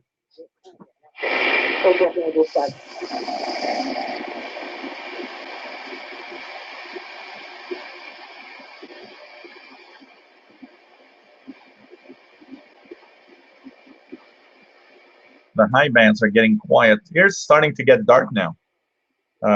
It's 012 UT. It's 8:12 p.m. The sun is going to set in about 10 minutes.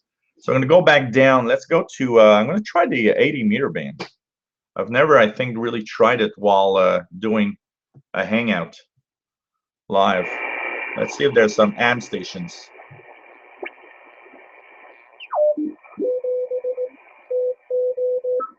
By the way,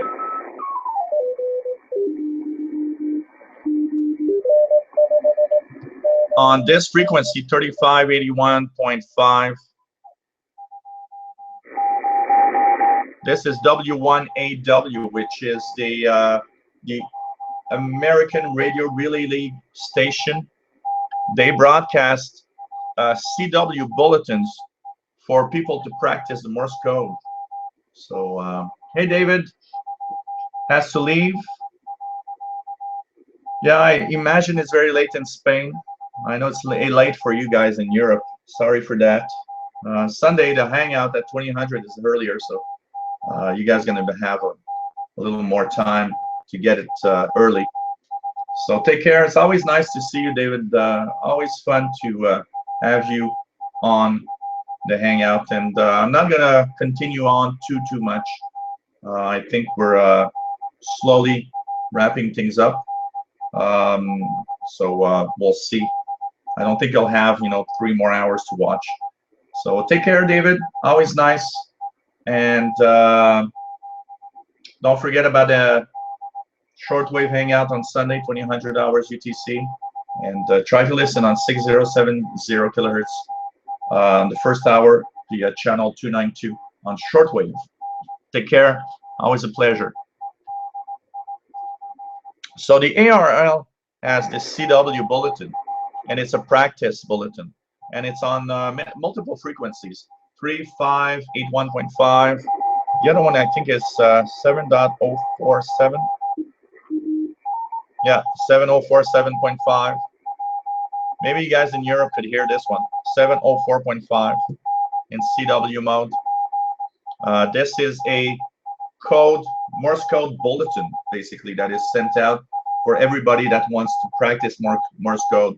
Usually what they do is they send out articles in the pages of QST magazine, and they just take paragraphs. They send it in multiple different speeds. So they start like something like 5, 10, 15, and 20 words per minute.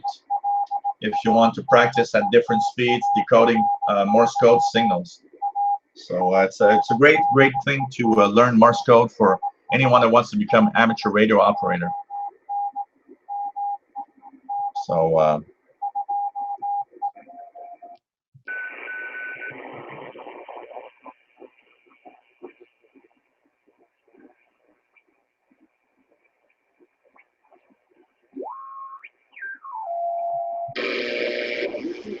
a little bit of AMers here on 3872, but mostly in the noise.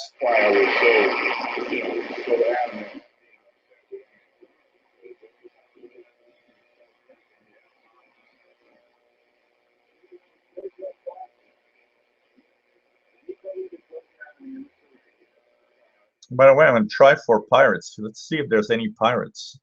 I always like to try that.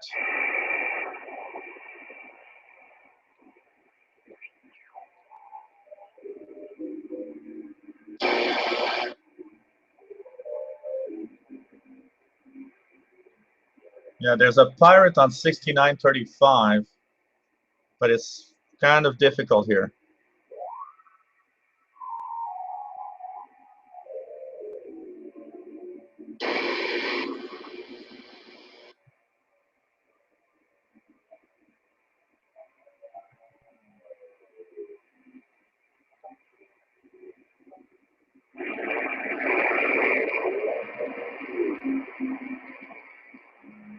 I don't know if any of you guys in the US can try it. 6935.2 or something like that.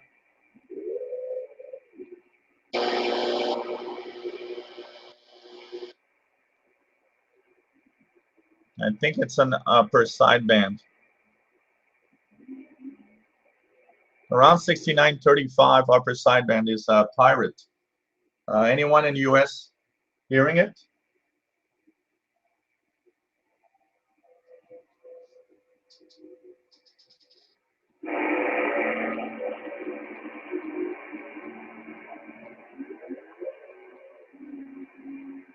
It's some music or something.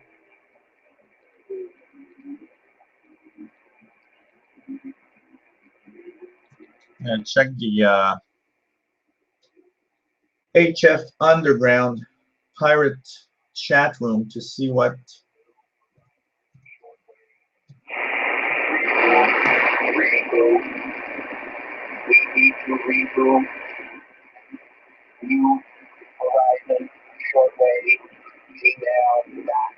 It says New Horizon. You just ID New Horizon shortwave.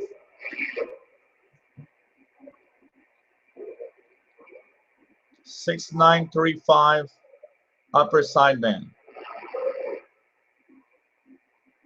Very much in the noise here, but this is a pirate station here.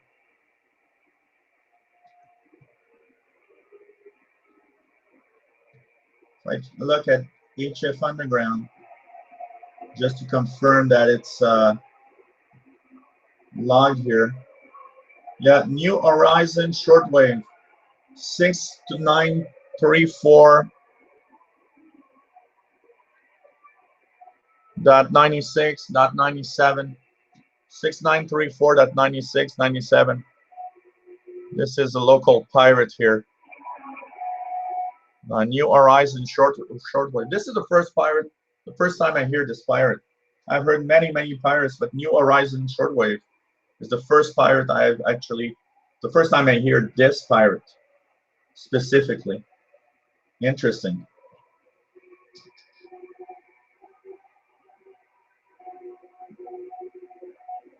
SW guest 81943 says 6935, nothing in Ohio. Maybe it's a little more east. Cook Rick says nothing on 6935 in the UK. Yeah, pirates are very weak, so I would have been surprised that you tell me that in the UK you can hear it. Usually these are more local. It's the same thing that I rarely hear pirates from the UK or from Europe here. That's for sure. Jean-François says, I would like to begin doing HF and searching for a good receiver and transceiver. I see on Radio World the Elenco DX SR90 at 992 Canadian, probably a little too expensive compared to Yaesu or ICOM amateur radio. Well, the transceiver is more expensive, that's for sure. I don't think you'll have much transceivers, you know, below 1,000. I don't expect to buy any transceivers below 1,000. If I get my AM license, what I would probably do is get a used receiver or used transceiver that works well. Maybe you could check that out also, Jean-François, if you're looking for something. Maybe you can get a good one, but go into the used. You know, I don't know if you go to the ham fests.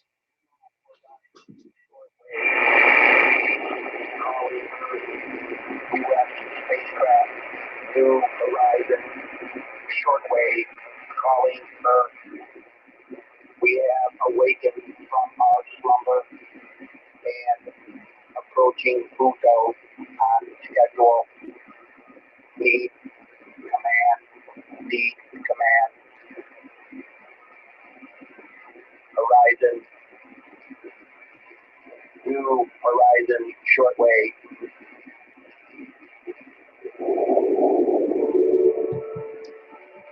I actually get it. I didn't get it at first, but now he's talking arriving at Pluto. This is a pirate station for New Horizon spacecraft that's arriving at Pluto this summer. Now that's interesting. That's cool. I actually like that. But you know what, Jean-François? I would take a look at used receivers. There's the big Longueuil Hamfest coming this. It's always at the in October, I think, September or October. Maybe you could check for a used transceiver that's really good there. I don't know if you want to buy a used one, but I think that I would look at that. I'd probably look at a used transceiver first. And as money comes by, I might I would you know, buy a new receiver eventually, but new transceiver, but probably look into the used market. You can get a lot of really great used gear for, you know, not that much, and you'll get a great radio.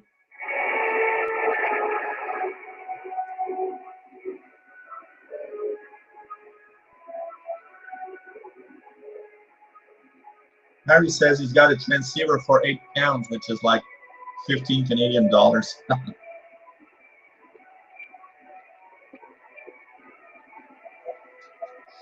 But you can get a very good transceiver for not that much expensive. Kukrik says strong signal at 6995, but nothing transmitting yet in the UK. 6995, let's just check it out.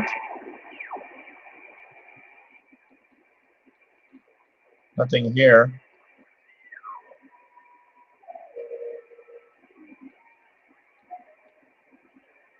Oh, there's actually another pirate on 6942 in AM mode, but it's really too weak to make out. It's the night for pirates tonight.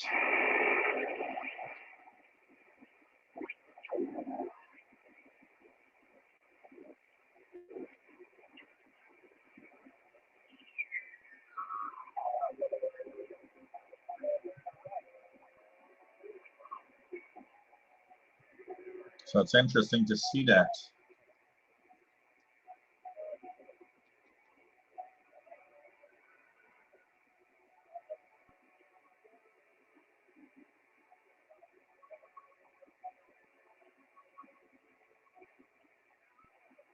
Hey, Lyndon Price, welcome from San Diego. Nice to have you on board. We've been at it since about 2200 hours UT. So it's been, we're at a little more than 2 hours and 24 minutes into our hangout, tuning the bands. Mr. Talking Machine says there's a single faint station on the 49-meter band. Not a good day for listening here, I'd say.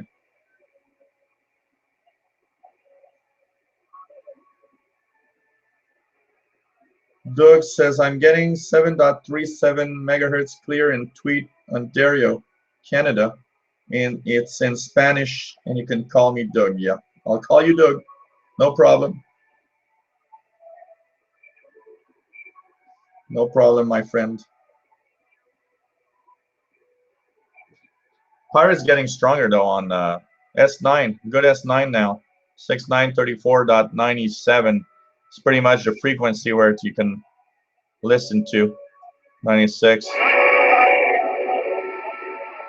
pirate station, New Horizons pirate, really shortwave pirate.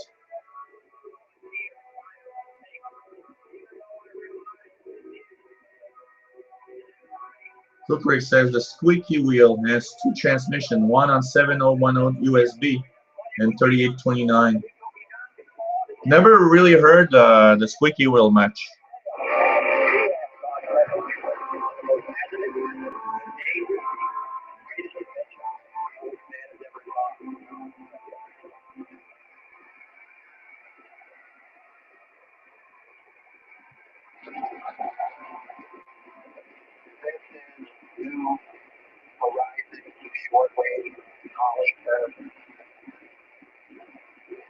We will hibernate for an additional 25 cycles. We will be back. New Horizon shortwave signing here. New Horizon shortwave at gmail.com.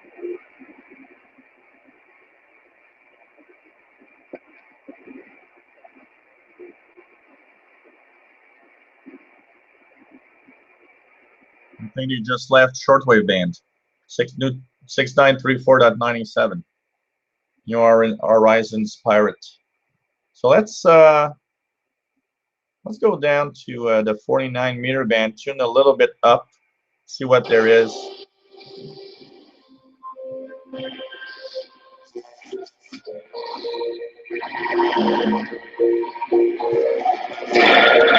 .5850 is WRMI. In Florida, I think they're having a rebroadcast of Radio Slovakia in a few minutes on 5850 kilohertz. We're going to check it out to see if it's there.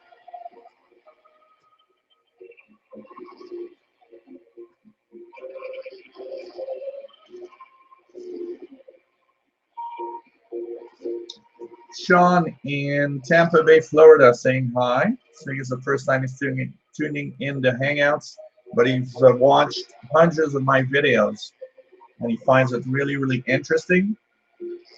And he says that he's got a Drake R8B receiver. That's a very good receiver, and he's been using it for over 15 years now. And yeah, that's a good radio. Hang on to that radio. It's one of the great shortwave receivers, desktop shortwave that exists. And he wanted to know, where do I get my shortwave radio schedules? You know, I usually go to eibispace.de, eibispace.de, and they have the complete schedules of all shortwave broadcasts by time and also by frequency. They have a very complete list. It's very, very nice. Some people go to short-wave.info, shortwave.info, which is another great site. You can enter, click, and know from what's the transmission at a certain time or on a frequency. International. Okeechobee, Florida, USA, and www.wrmi.net. Send us your comments and reception reports to the info at wrmi.net.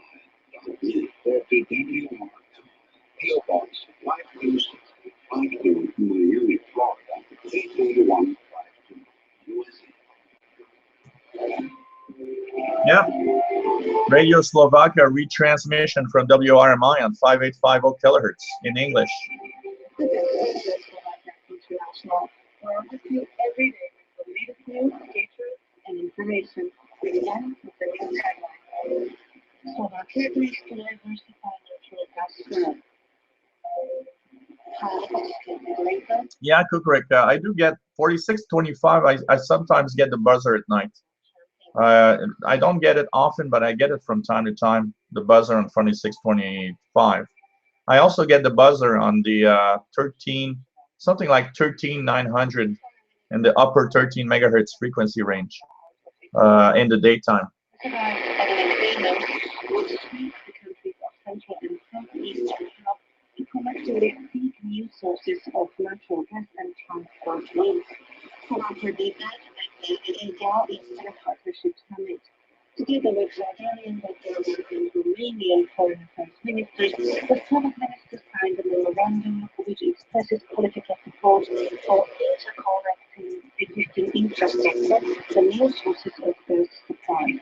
The countries involved also declared their support to bolster capacity for gas flow within their borders and pledged to seek new sources to diversify natural gas supplies. Slovakia will consider the application for police aid granted by the Ukrainian. Really nice to hear Radio Slovakia back on the band. Thanks to WRMI. Ukraine has turned to a number of options for help. But the climate points out that the problem in foreign countries is guided by intergovernmental agreements and represents a delicate matter. Slovakia posted police officers in some countries.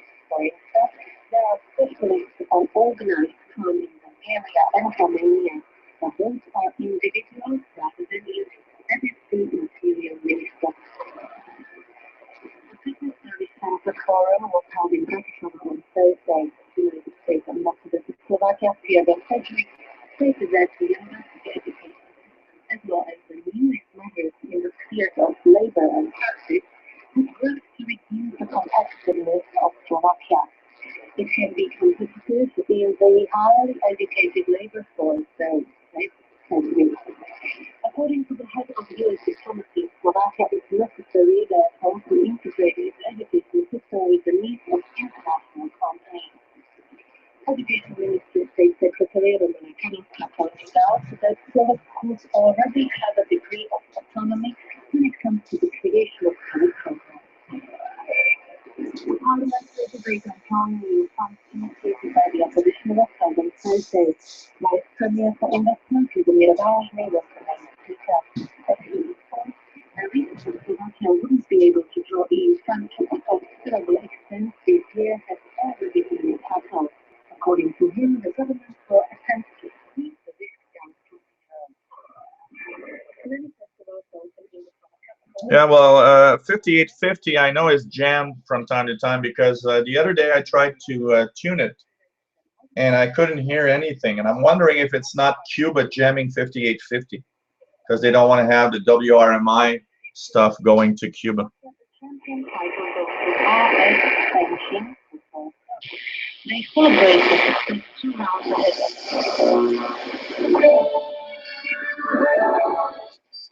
themselves.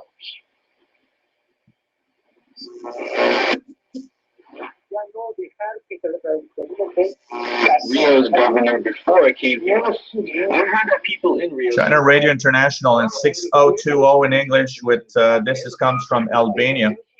Assisted maintenance of the railways to maintain the company. 6020 6020 building maintenance and China Radio. They are also on 9570. This will help drive local employment. This one 9570 is even better from Albania transmitter site. China Radio International. Mass transit will be welcomed. O que o Rio de Janeiro espera dessa visita é mais investimento. Rail to Europe calls for more investments and partnerships from this visit. China is a big partner of Rail to Europe. We want to attract Chinese investments to build a new rail railway line, which they have already shown an interest in. Also, to build a Chinese train factory and a manufacturing center to respond to demand from across South America.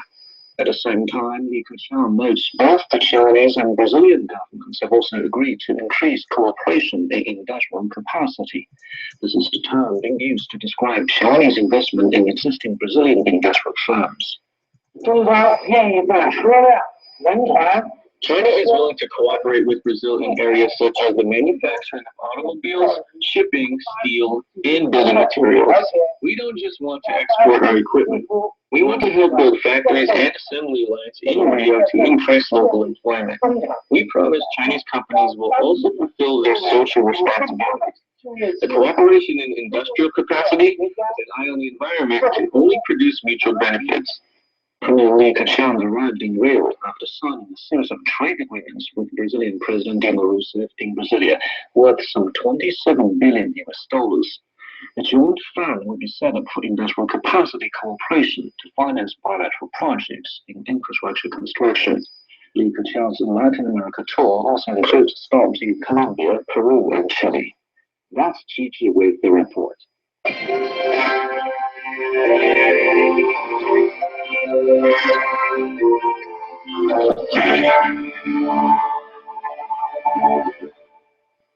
Also, in the past week, China's State Council, the Cabinet, has provided a few more details of its new Made in China 2025 plan. The broad-based goals include additional manned space flights, increases in high-speed rail capacity, as well as new plans for bioengineering, material science, new and green energy, and e-commerce. Big data and a mobile internet are also areas the Chinese government intends to focus on. The overall goal is to try to redefine China's manufacturing industry to make the country one of the world leaders by the time the PRC turns 100 in 2049. So he has the details. According to a notice issued on Tuesday by the State Council, Premier Li Keqiang authorized a plan named Made in China 2025, which is the roadmap for the future of the manufacturing sector in China. The plan is based on a national research project jointly conducted by the Chinese Academy of Engineering and the Ministry of Industry and Information Technology that began in 2013. Liu Wei, Minister of Industry and Information... Maybe very delayed, but I think there's on 9570. It's pretty much what we have the same transmission. I'm pretty sure. You can check out the clock, and this clock is quite accurate. Look at the time and the seconds, and you'll know how much we are off. So a lot of people be reporting it's about 30 seconds for a lot of people. So 30 seconds, 30 to 40 seconds is often the case. We must fulfill in implementing the Made in China 2025 plan is also a new highland that we must conquer. Liu added that Made in China 2025 is just the first step of a three-step strategy. According to another two plans that followed, China will reach a medium level among the world's best manufacturers by 2035 and rank near the top of the league table by 2025. Although comparisons have often been made between China's 10-year plan and Germany's Industry 4.0. You can also check for Romania, 9730. It's goodbye. Next in this program is Living Romania. They're also on 11.800. Both are coming in really well, 9730 and 11.800, Radio Romania in English. Hello, welcome to Living Romania with me, Kalim. Today we thought a change of pace might be welcome, providing you with something of a fresher perspective. We thought today to... Salmon X says that for him the delay is 31 seconds. Which we don't usually cover in our regular features in our newsreel. We took a rather random look at what the Romanian press has deemed worthy of publishing about the country in the last few days, and found a good variety of topics for you, but time doesn't permit except a couple. Let's start with a piece of news that continues the rather feverish coverage of the wave of anti-corruption arrests and prosecutions in Romania of late.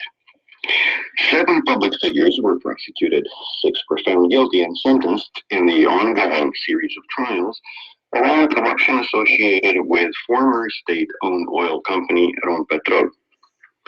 The process of turning Rompetrol into a publicly traded company in particular prompted the prosecution of one of the richest men in Romania, billionaire Dinu Pateciu, main financial backer of the National Liberal Party.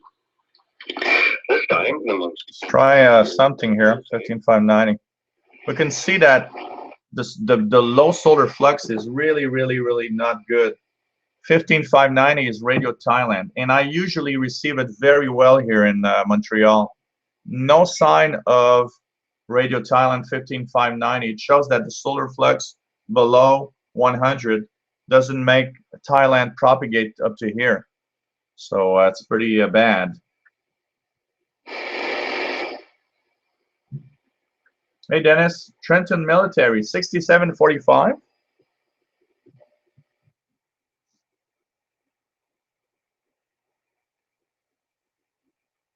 Got nothing here. Oops. Upper sideband.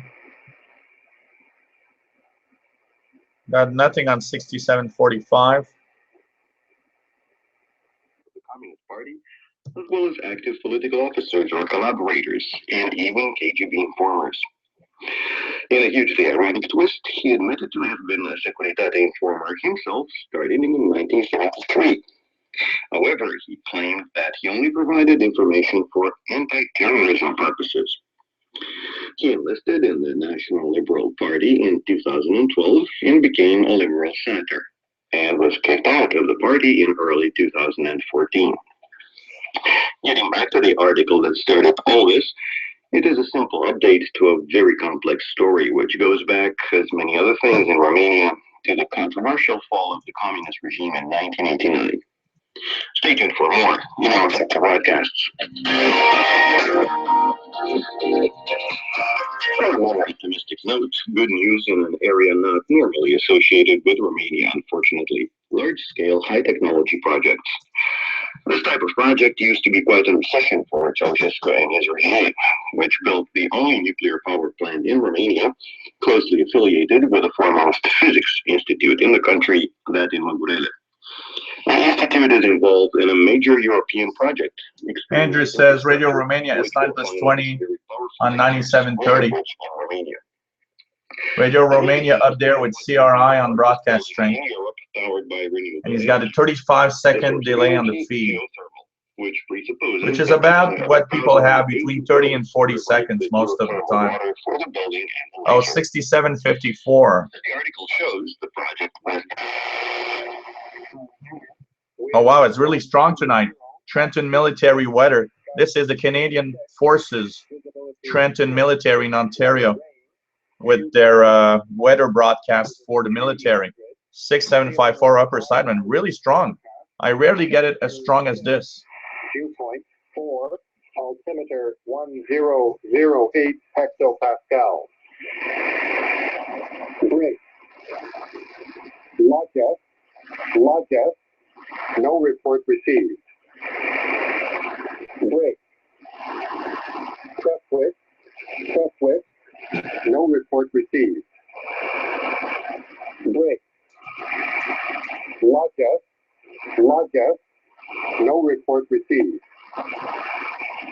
Break. Terminal forecast. Shannon, no report received. Break. Press width, no report received. Break. Keflavik, no report received. Break. Log gas, no report received. Break. This is Trenton military. Time 0140 Zulu. Aviation weather report. Shear water, no report received. Break.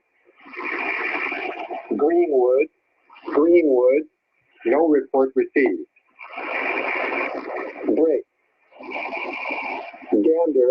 Gander, special report at 0031 Zulu, wind 100. Oh, Sandman says that in Texas, it's very, very weak in the noise that he hears it. Interesting to see. But we are much closer here. Dennis is also closer to the border than you are in Texas. But yeah, I know. Look at my noise, Sandman. I'm going to show you the noise I have. Look at that. I'm going to put myself in AM mode and go down here. Okay. I've got S8. Exactly the one you have. S8 is my noise on this frequency range. Amazingly bad.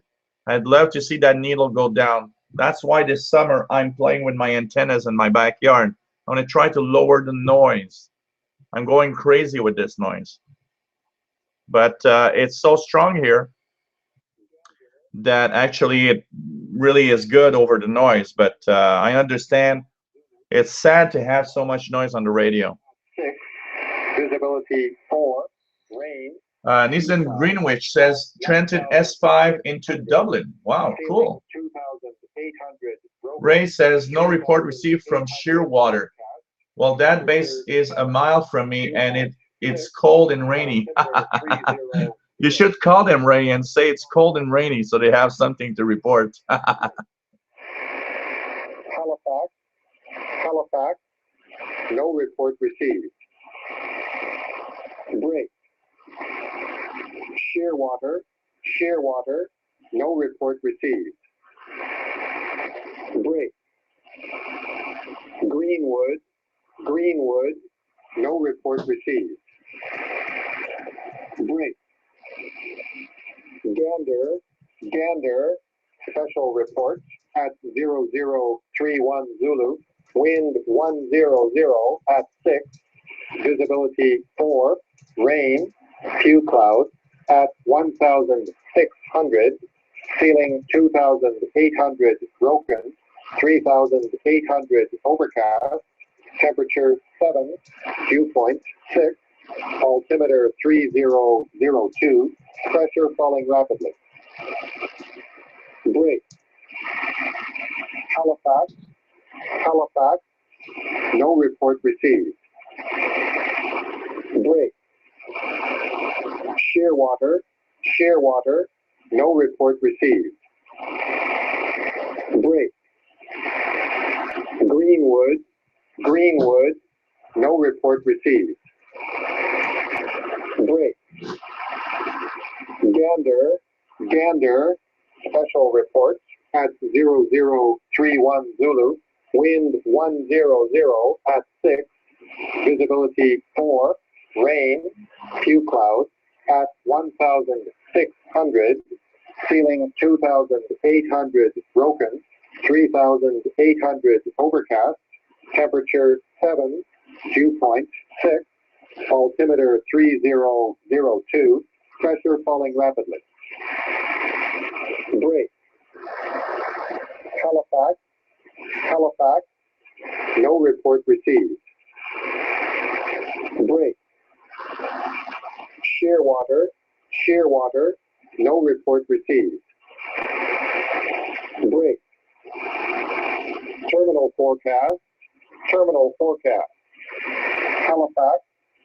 Halifax, no report received.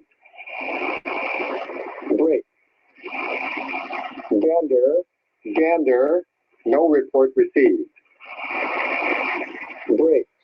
One thing that I know, Dennis, about the noise that I have, and it was interesting to see because what happened is about 6 months ago, we had a power outage here, and this street didn't have power, but the street in the backyard, the other street that I see in the backyard, they had power. So I turned on my radio thinking that that would be a lot less interference, and notice that the interference I have doesn't come from here. It comes from the other side, the people that live on the other street, because the noise level was as high. So I don't know what to do. I'm going to try something. I want to try something with this toroid core that I have here, which I want to try to use to see if I can lower the noise that I have on my antennas. And I bought it just for that. It's an experiment. You know, I paid like 50 cents for this. So I said, what the hell? Why not try to use this? This usually is in a power transformer to remove the noise from the power supplies. So I was thinking to try it on my antenna feed just to see what it's going to do. And this is an experiment. So I'm going to see if it can work. It can do something for me. And, you know, I'm trying to reorient the antennas in different ways, see if I can have less noise, things like that. Cookrick 555 says 6826 people talking. Huh.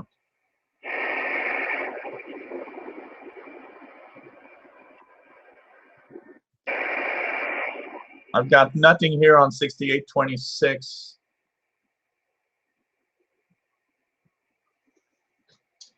Andrew says, I'm not no expert, but a little reading is done. It seems that the height of the antenna affects signal noise quite a lot, though. I'm still way off fully understanding the tech side of that yet.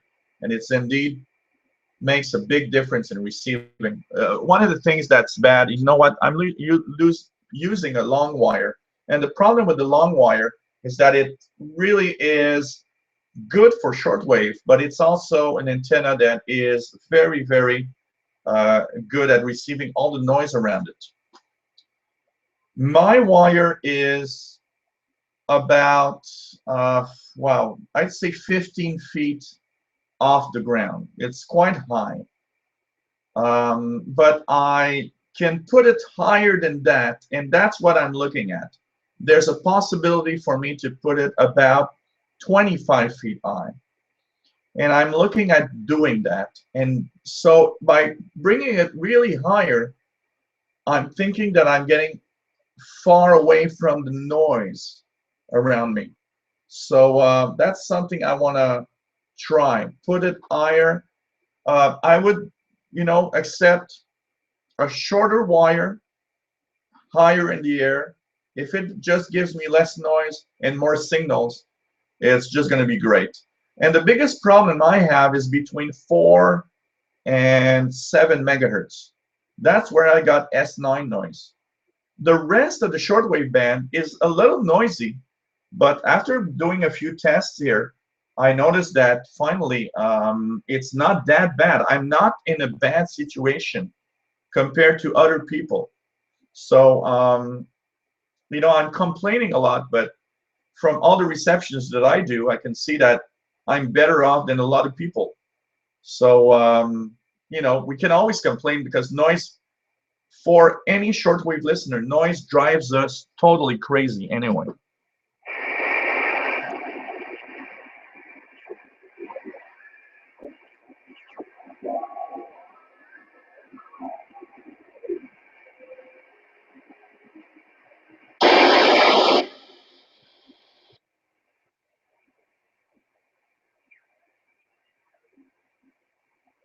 There's a few pirates around 6900 because I hear them.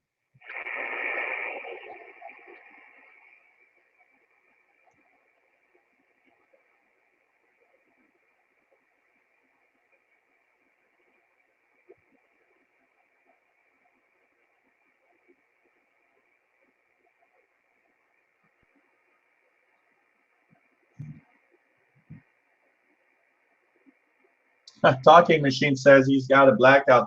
Once he had a blackout in the whole country, and shortwave was crystal clear. Man, we had a blackout, not in the country, but we had a big, about a year ago, we had a really big power outage. It was, you know, big enough that the surrounding areas here, we were in the dark.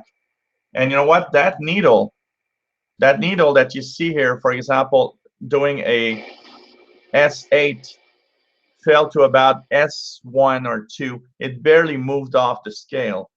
And man, that reminded me of shortwave listening when I was 15 years old, because that's the kind of noise I had back then. It was amazing.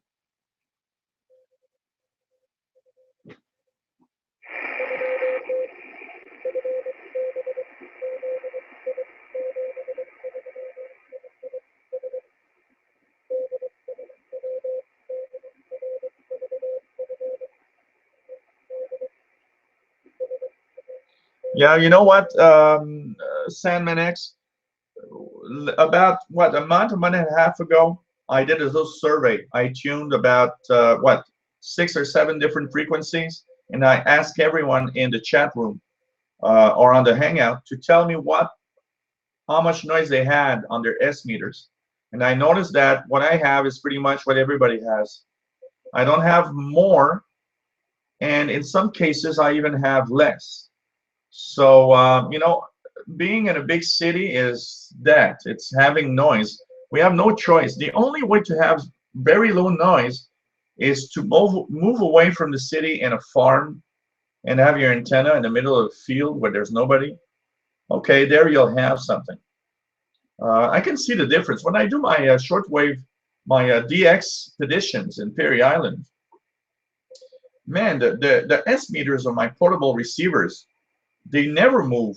They're always at 0 everywhere I listen, and it does show because I hear stuff that I don't even hear with my icon, and I'm using only portable receivers. So you know, it's amazing when you have low noise. The things you hear is amazing.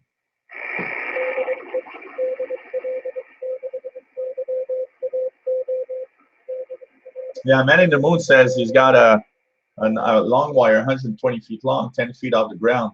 But that's the thing, you're out of the city. I'm smack in the middle of the city. I'm not in the center of Montreal. I'm a little off center.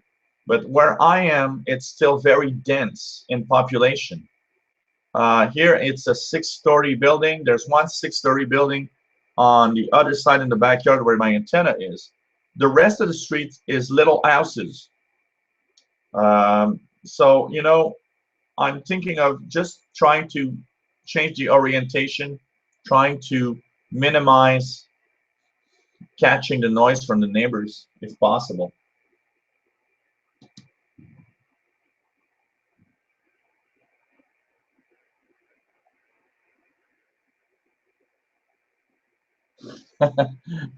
Harry says, I bet shortwave reception is great in North Korea.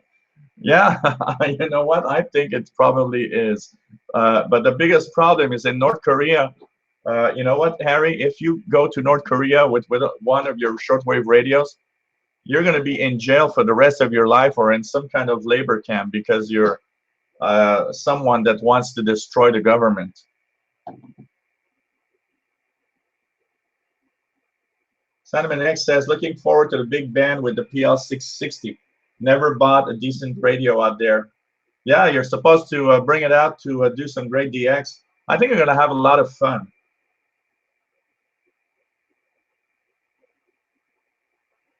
Talking Machine says he's got a 13-foot long wire outside the window. The best he could do, yeah. You know, we all have situations where it's kind of hard to put it